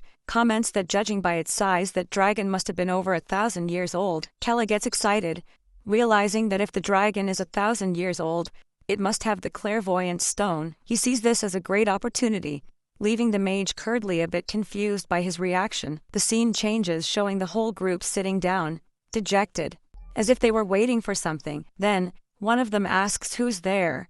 Breaking the silence in the air, Srills jumps to her feet, recognizing the mage as Curdly from the White Talkin' Squad. The rest of the group panics, thinking they've been found and their escape is over. Without a second thought, they all prepare for combat, ready to fight for their lives. We are told that Curdly is known for being a cold and merciless mage to her enemies. Kella readies his mana bow, frustrated by facing one danger after another without a break. He glares at her with hatred, while the mage observes him with a completely calm expression. Curdly then tells them to calm down, saying there's no reason for them to fight there. The boy doesn't understand her attitude, but he stays in an attack stance just in case. The mage turns to Shrills and calls her a traitor, warning her that fighting here won't do any good. The warrior is in shock and grinds her teeth in anger, not knowing what to say. With that, Curdly unleashes her ice magic, threatening to kill them all with a single spell. Kella asks Shrills if it's true, and she confirms that the mage isn't bluffing at all. With hatred, she says that Curdly is stronger than all of them combined, with no chance of winning. Rin despairs,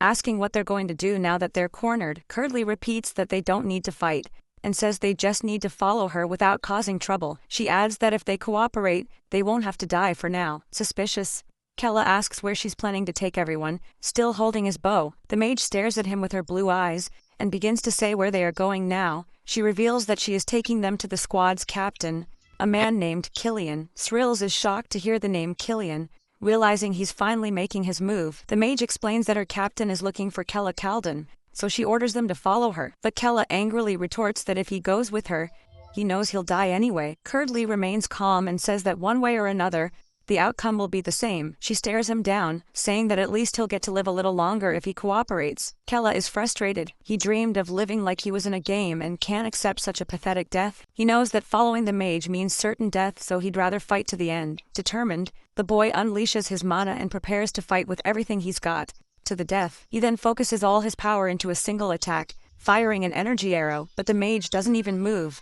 calmly creating a magic barrier to defend against the blow. Seeing an opening, Shrills yells for everyone to attack, launching her own energy blast. Her attack hits the barrier head-on, but it doesn't seem to leave a single scratch on the shield. Just then, Wood also charges forward, preparing to use his abilities to help in the fight. His power also crashes against the mage's defense, which remains effortlessly intact. With that, all their attacks fail, and Curdly stands still, completely unharmed. Finally, Rin charges with all her might, saying she can't die like a useless burden without helping Kella. She punches the barrier with her dark energy, screaming that she'll protect her master at all costs. But Srills grows desperate, warning that a close-range attack won't work against that defense. Inside the shield, Curdly just watches her and says that if this is her choice, then so be it. Suddenly the barrier reacts to her touch, blasting a wave of energy that hits Rin directly. An explosion of ice sends her flying, causing the girl to scream in pain. She hits the ground hard,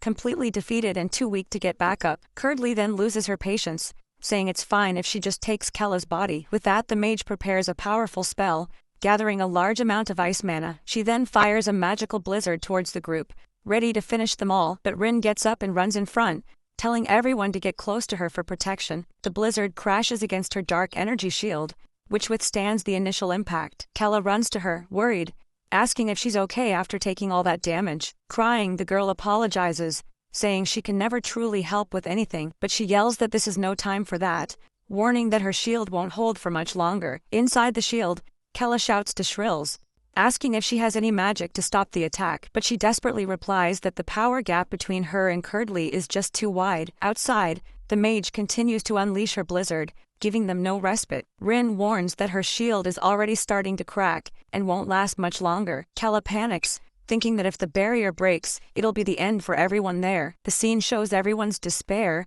knowing they're about to die at the hands of that damned mage. He refuses to accept it and starts thinking fast, looking for a way out of this situation. Suddenly a light goes on in his mind, and he comes up with a risky idea to try and survive. Kella remembers a dark entity that lives within his own consciousness. He believes that if he can find that thing again, he might have a chance to turn the tables. With that, the boy starts screaming, trying to use all his willpower to connect with it. Srills is startled and asks what he's doing, as his energy is going to shatter the shield, but he doesn't listen, and keeps screaming for that thing to come out and show itself. The scene cuts to the dragon, which was flying peacefully, but seems to feel a disturbance in the air. The creature then turns its head back, as if it sensed Kella's call for power. The dragon lets out a low roar, its eye fixed on something it sensed from afar. Just then, Curdly realizes she's sensing Hel Khaldun's energy coming from the boy. She now understands why she couldn't find him before, and continues her attack with even more force. With a smirk, the mage says that unfortunately,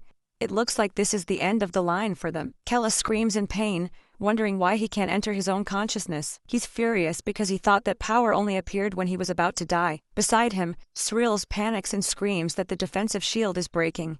Curdly ignores everything and continues her ice storm, determined to end the fight. Finally, the barrier shatters completely, and everyone screams, bracing for the worst. Kella looks up in despair, seeing death approach and screaming that this can't be the end. But suddenly, the dragon appears out of nowhere and lands right in front of them, blocking the view. The giant creature uses its own body as a shield, protecting the group from the mage's attack. Everyone is speechless, wondering what the hell is happening and why the dragon came back. The creature faces the mage, who is in shock to see her attack has been blocked. Curdly is completely confused, wondering why the dragon is suddenly defending them. The creature then endures the rest of the ice attack, shielding everyone with its body. Kella approaches and touches the dragon, still shocked and unable to believe what's happening. In that moment, their eyes connect, as if a bond is being forged between them. He starts seeing strange images and wonders if they are the dragon's memories. In one of the visions, he sees a woman with a gentle smile who looked very familiar. It was his mother,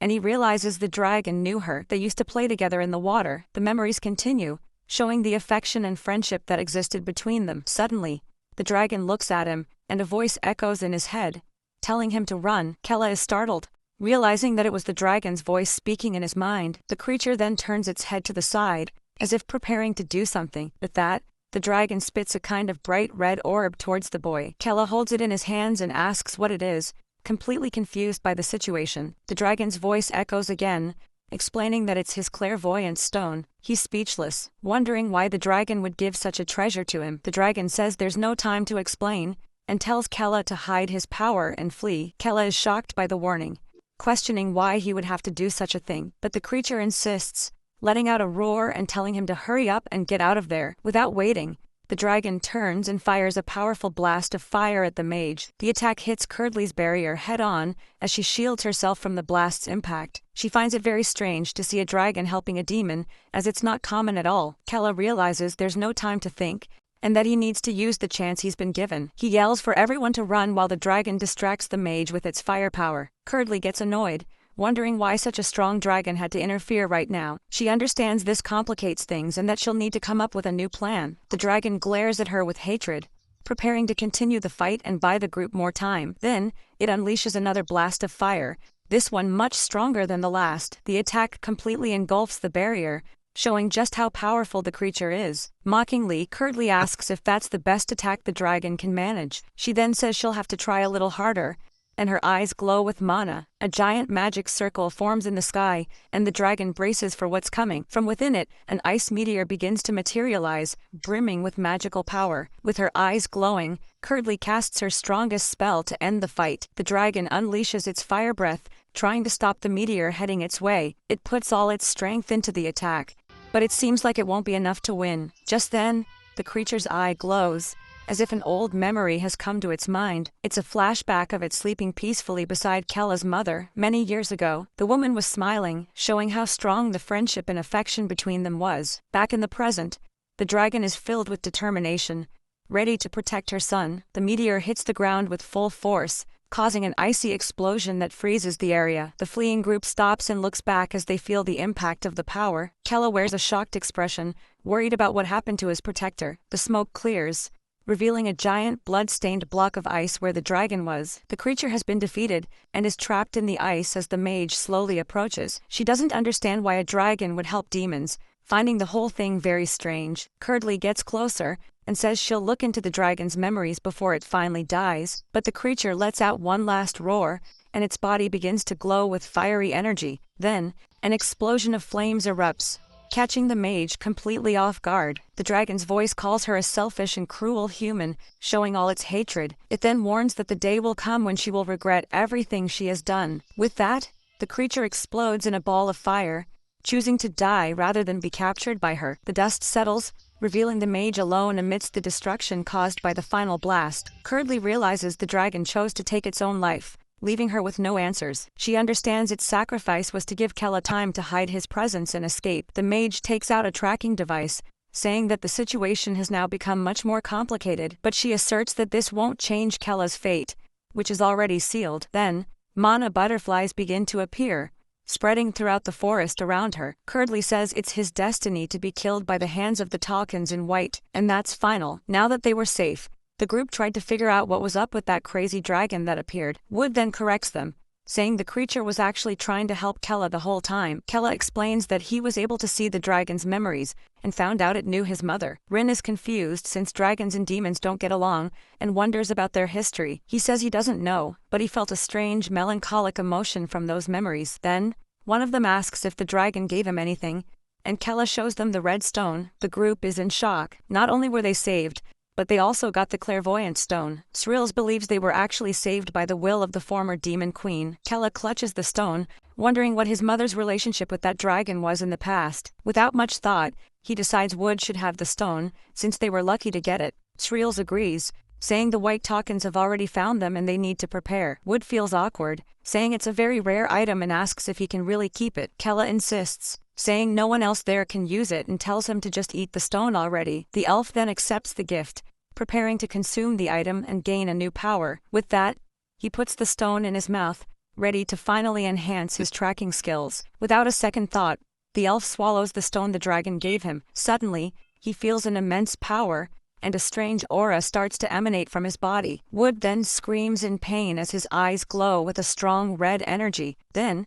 the stone gives him a vision, showing him the dragon's past memories. It's revealed that, since birth, it was used as a test subject for human experiments. The scientists performed cruel tests on it. Regardless of the pain the creature felt, the torture happened every day, with the poor dragon being endlessly cut and pierced. They would tear it to pieces, and just as it was about to die, they would heal it to continue. After centuries, its mind was already broken, and it had lost all hope. The humans even mocked it, celebrating that the dragon could no longer even cry out in pain. But, just as it was waiting for death, the demon king Turk Khaldun began his invasion. The old demon king screamed that he would mercilessly kill every single one of those filthy humans. In the midst of the battle, the laboratory where it was imprisoned was completely destroyed. With the place destroyed, the dragon finally managed to break free from its prison.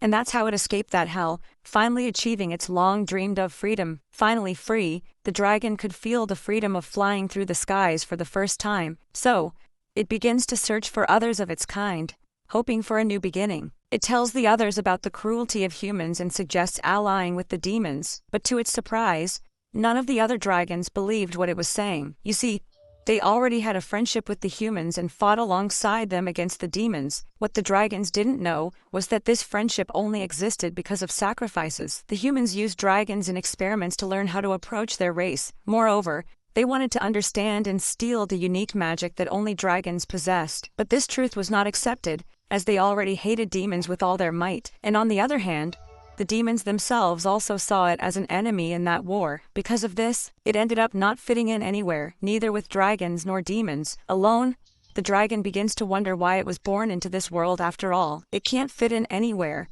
and feels like it can't do anything to change it. Without understanding its purpose, it decides to isolate itself from everyone and everything forever. With that, it surrenders to an endless darkness, living in deep solitude. There, the dragon just wasted its life, waiting for its end to finally come. It was just a lost soul, crying alone in the middle of the forest without any hope. But everything changed forever the day it met a girl named Cariste. The little girl was crying a lot, calling for her mother in the middle of nowhere, completely lost. The dragon was confused by the scene, not understanding why she was calling out to it like that. Then, the little one ran towards it, still desperately screaming for her mommy. She hugged its face tightly, thinking it was the one she was looking for. The little girl kept crying, releasing all her sadness and loneliness in that hug. It tried to say it wasn't her mother, but its heart felt something different, and it was in that exact moment that it finally found the reason why it was born. That child who suddenly appeared was a little girl named Carista, Kella's mother. Using his magic, the dragon saw her memories and discovered they were just as sad as his own. While humans had used him in the past, demons had tortured her. They were an independent group called Tarsika, who acted on their own and with great cruelty. They analyzed dragon magic to learn how to dominate and subjugate their race. Tarsika would steal dragon eggs to use the hatchlings in their terrible experiments. As soon as Kariste was born, she was immediately taken by them to become a test subject. She had the greatest magical potential of all, and suffered more than anyone else in that place. Because of this, she could use transformation magic, the most difficult type that existed, and this was the main reason she suffered so much at the hands of that group. Kariste felt pain at every moment, but in the midst of all that constant despair, she managed to develop teleportation magic on her own, creating a chance to escape. The little girl managed to escape that hell and traveled for a long time. Alone and afraid, she continued her lonely journey until the day she finally found the dragon. He believed she was drawn to him because of their similar cruel destinies. All the pain he felt for being born a dragon seemed to carry an enormous weight, but it was nothing compared to the happy life he lived alongside his dear Kariste. But one day, everything changed, and a strange confusion took over the dragon's mind. Kariste noticed the change, and asked her master what was going on with him. He didn't recognize her, asking who she was, which left the girl very confused. The creature just stared at her, analyzing her form, which seemed to be that of a demon. With hatred, the dragon yelled, asking who she was and demanding she identify herself immediately. She became desperate, not understanding, thinking perhaps it was some kind of test, but he warned her it didn't matter, and that he would kill her without mercy anyway. The woman then screamed for her master as she was hit by a fire attack. The dragon just wanted to live happily with her, but his body wouldn't last like the others. Because of the experiments, his body began to break down when it reached its limit. Kariste, fallen, cried out,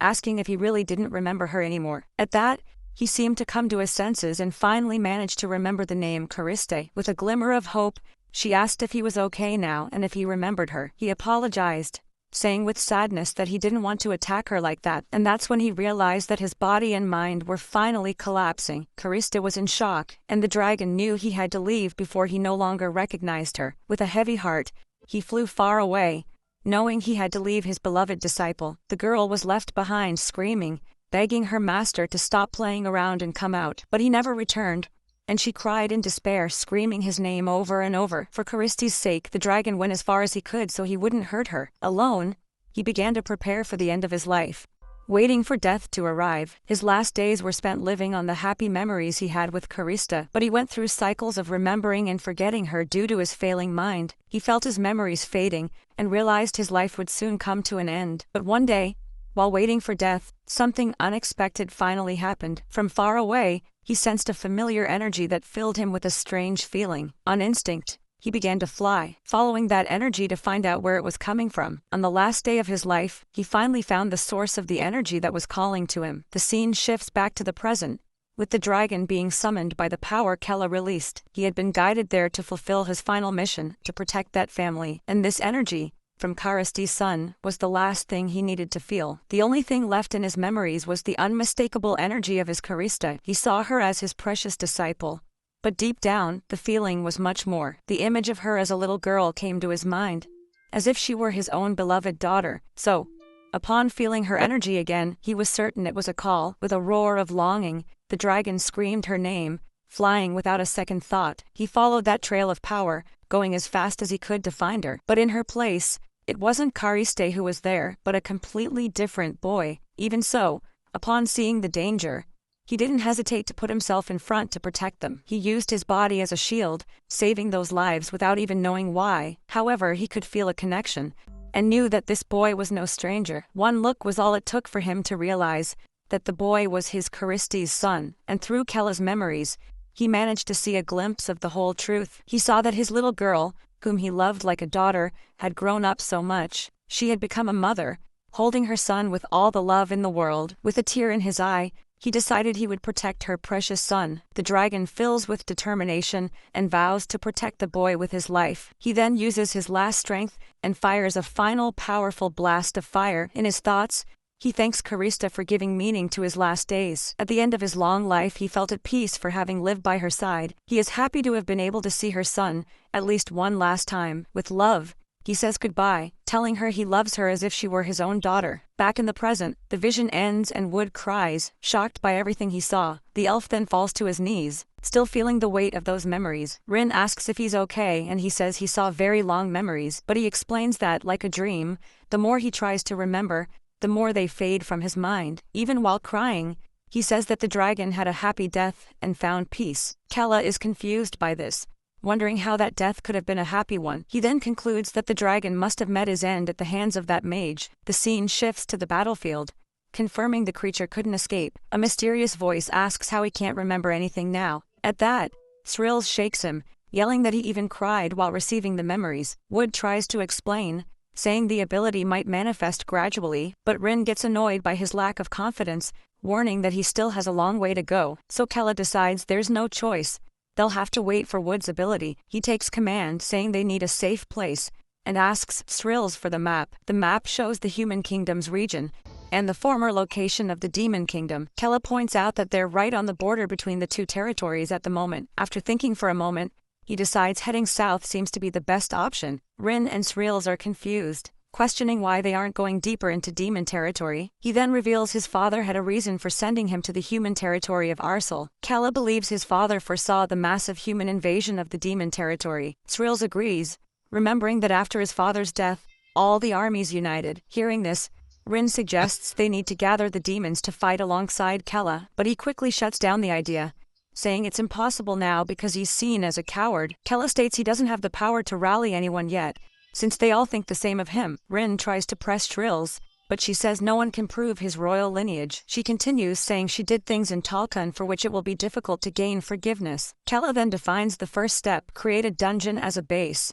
and he needs achievements. He declares with conviction that he needs to prove his strength to make the demons follow him. The girls get excited about the idea, thinking the plan to accumulate achievements is brilliant. Rin says that over time, the demons will naturally gather around him. That way, he'll prove his worth and become the next Demon King. There's no better way. Kella returns to the map, deciding they'll first create a base in the south and a strategy. With the whole group excited, they shout together, ready to start the mission now. In his thoughts, Kella is relieved they are following his improvised plan well. He thinks he has finally gathered the companions he needed, but the danger is still great. The image of Curdly appears in his mind, as he knows it's dangerous to face the White Talcon. With a focused gaze, he realizes he needs more information about this world. He reflects that everything here, from magic to monsters, is familiar, and seems a lot like a game. He thinks that if there's a connection between this world and his past life, everything changes. With that, he will use the power and status of the Demon King's son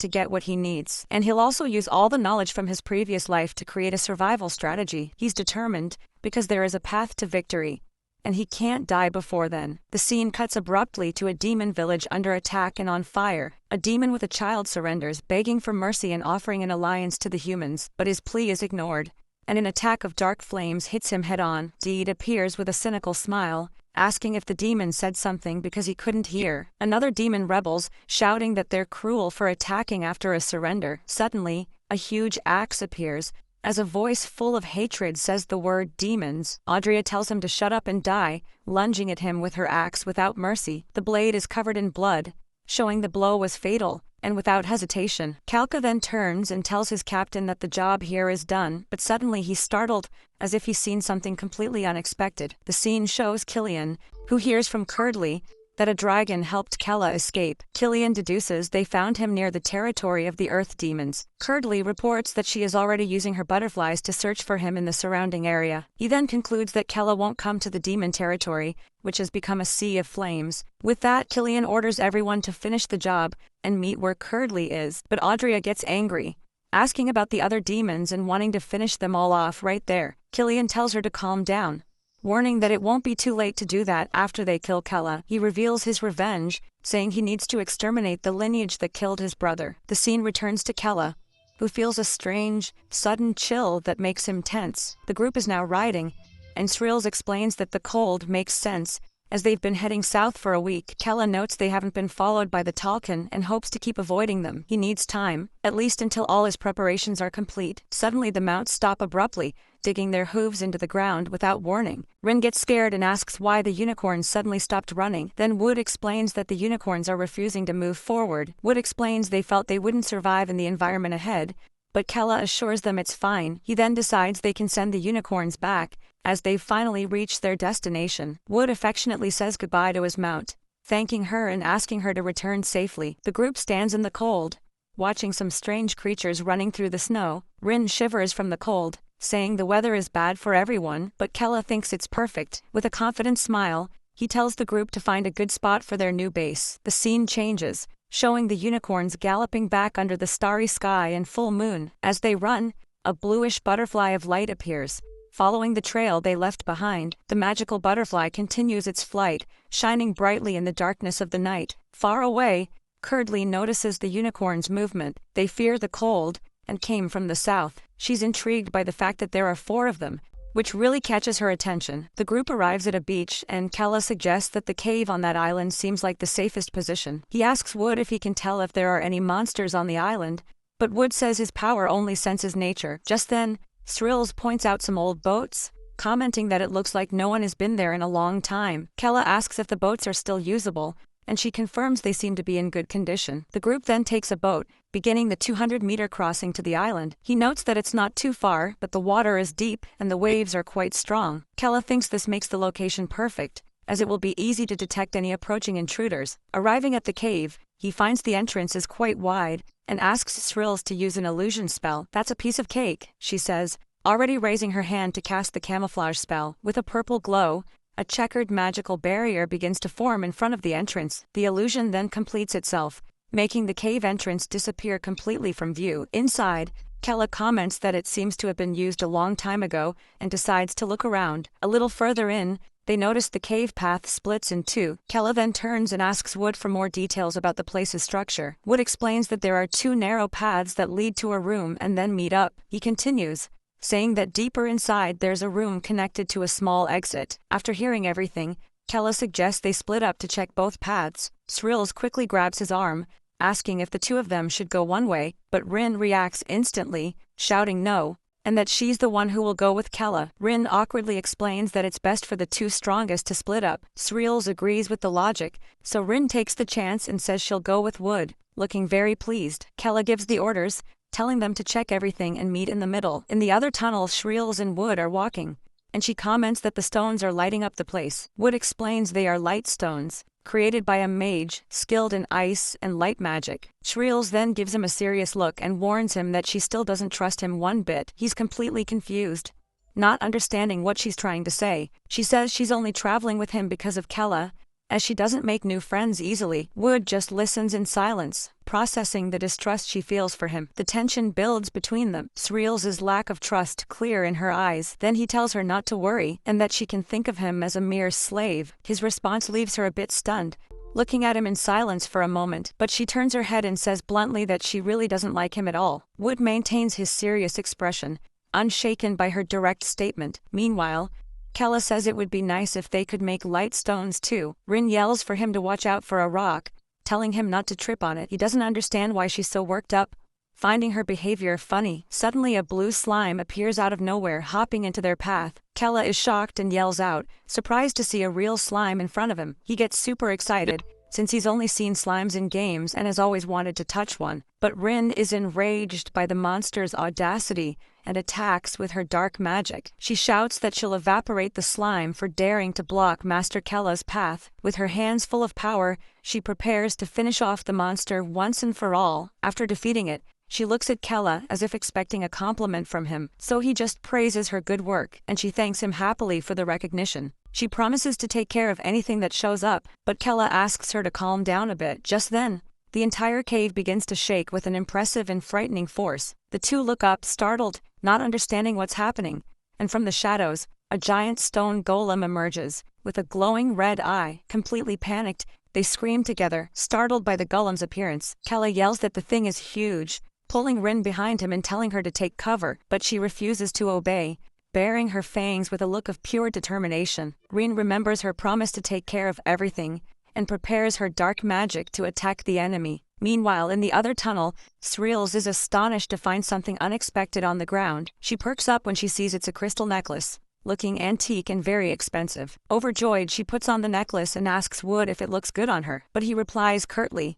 with a completely uninterested expression on his face. Sreels is clearly disappointed by his reaction, wondering how Rin would react. She imagines Rin complimenting her, and the two of them going out together to look for more treasures. With that, she grumbles that she doesn't like any of this, preferring the other company. Wood remains silent, paying little attention to her discontent. Back in the fight, the golem attacks with everything it has, throwing Rin away with a single blow, but she recovers, believing that if she manages to destroy the golem, everything will be all right. The stone monster prepares a powerful blow, aiming directly at the little demon. The fist hits her squarely, with a brute force that shakes her body. With the impact, Rin is thrown backward, spitting blood and seriously injured. Kella shouts that it's impossible to defeat him without weapons, as their attacks are ineffective. But even wounded, she refuses to give up, and shouts that she can still fight. She charges forward with her magic, yelling that she can still fight the monster, but the golem strikes her again, and she feels the strong impact of the blow. Kella shouts her name,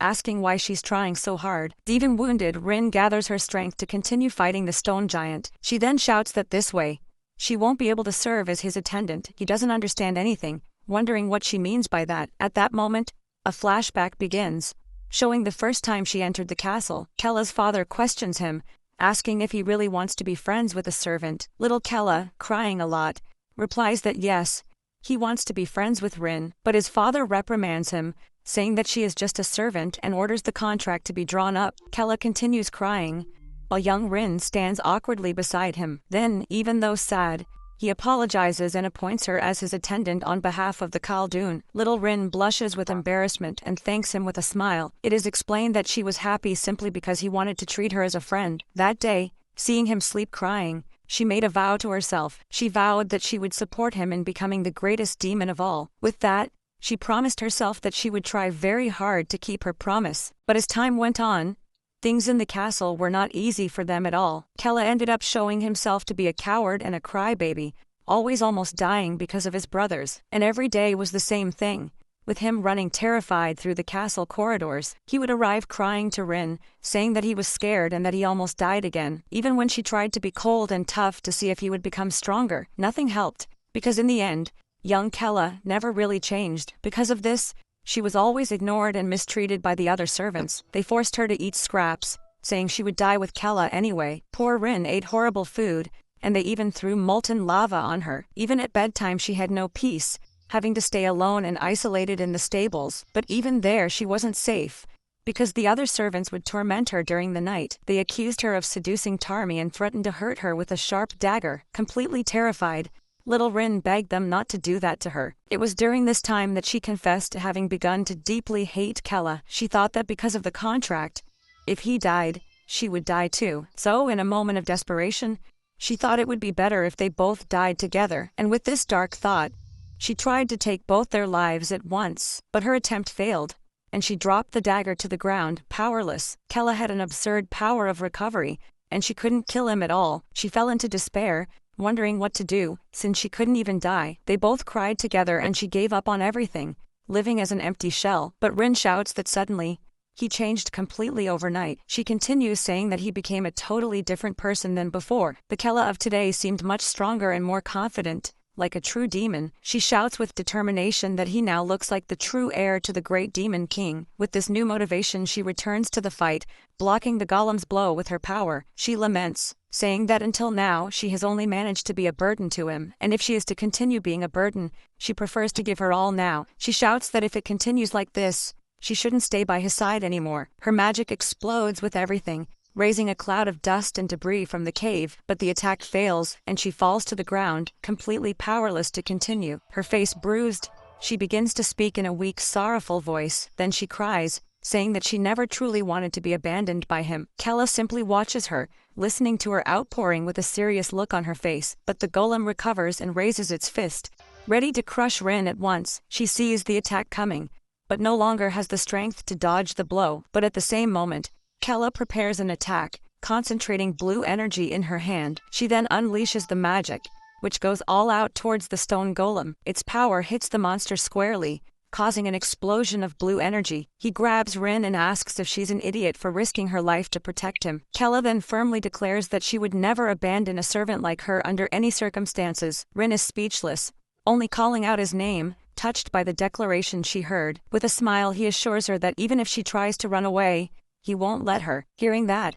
Rin starts crying again, sniffling with emotion and relief. She then hugs him tightly, crying and calling out Master Kella's name loudly. He thinks that now he has all her memories, and knows that her feelings are genuine. With this in mind, he decides that for the sake of the future, he will make Rin the strongest attendant. In the other tunnel, they reach the first chamber, much larger than it seemed. Sriels gets excited when she finds a diamond bracelet and wants to show it to him. She immediately tells him she won't give it to him, even though he shows no interest. But then Wood gives her a serious look, asking if she doesn't know or is just playing dumb. She's completely confused, until the bracelet starts to glow in a strange way. Suddenly, the bracelet transforms, binding her wrists with a bluish light. Sriels struggles desperately to get free, shouting to know what the hell this is. Just then, she senses a dark presence behind her and is terrified by what she sees. A giant treasure spider appears, and she can't believe a creature like that was hiding there. She asks if that's a treasure spider, realizing the bracelet was bait. Furious, she yells at Wood for not doing anything to stop it as the spider advances. He defends himself, saying he thought she already knew and that's why he just watched. With no time to argue, the giant spider attacks her with its sharp claws. Wood keeps talking,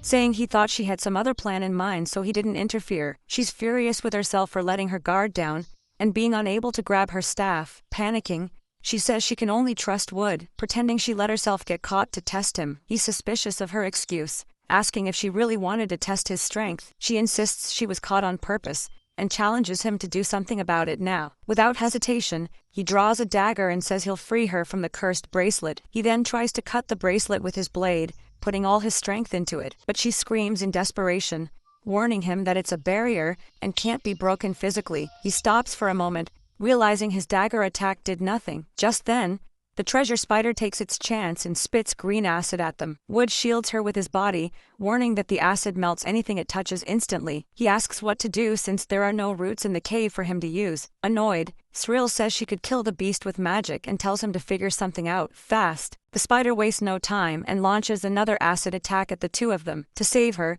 Wood shoves her aside, but his leg gets hit by the corrosive acid. The monster then prepares to deliver the final blow, its claws ready to strike. The spider's attack throws Sriels back forcefully, making her fall to the cave floor. Sriels becomes enraged, realizing the monster is targeting her because she's trapped by the barrier. The spider then raises one of its sharp claws ready to finish her off. She grinds her teeth in hatred, feeling powerless against the creature. But Wood steps in front, taking the hit and leaving Sriels completely shocked. Even wounded, he says he'll do whatever it takes for her to use her magic. He then uses his own hand to absorb the spider's magic, and it screams in pain. With his dagger, he cuts his own hand, transferring the power to break the barrier. The blue energy explodes, and he finally manages to shatter the magic bracelet that held her. Now free, Sriels looks at her own hands, unable to believe she's been released. The spider shrieks in fury, seeing its prey has escaped the deadly trap. The monster then unleashes all its rage on Wood, piercing his body several times. Desperate, Sriel screams his name,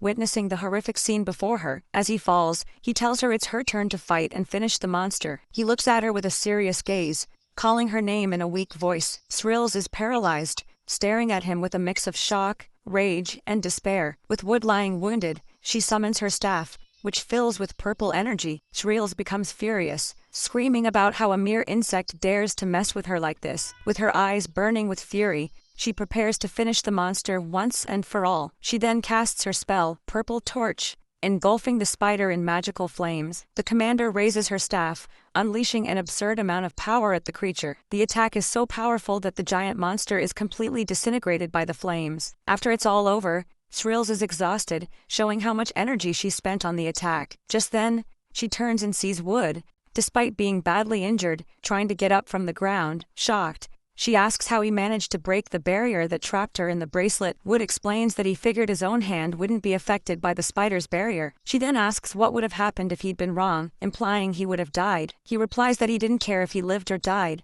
since she told him to help. Sriels falls silent, processing the immense sacrifice he made for her. Suddenly, a painful memory surfaces, showing her being pierced by a sword. The image focuses on the blade running through her body, revealing a deep trauma from her past. The flashback shows Threels being stabbed, but she says she let the enemy catch her on purpose. With an insane smile, she confirms it was a trap and lunges at him with everything she's got. The instructor watches the scene, commenting on how she sacrificed her body to take his head. He then warns her that she would have died if the blow had struck her heart, but she says she didn't care, as the order was to kill him no matter what. The instructor is impressed by her stubbornness, finding her attitude interesting. Despite her injuries, he informs her that with such determination, she has finally passed the test. Back in the present, she thinks that Wood has the same indifferent look she used to have. She realizes he's exactly like she was in the past, fighting with everything he has. And then she understands that the boy risked his own life just to protect her. With her staff in hand,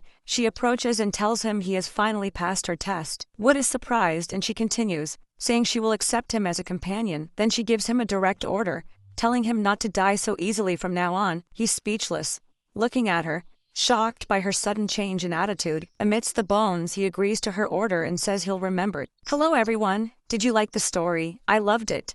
If you want to follow the next part, make sure to subscribe to the channel and leave a like. See you in the next story, guys.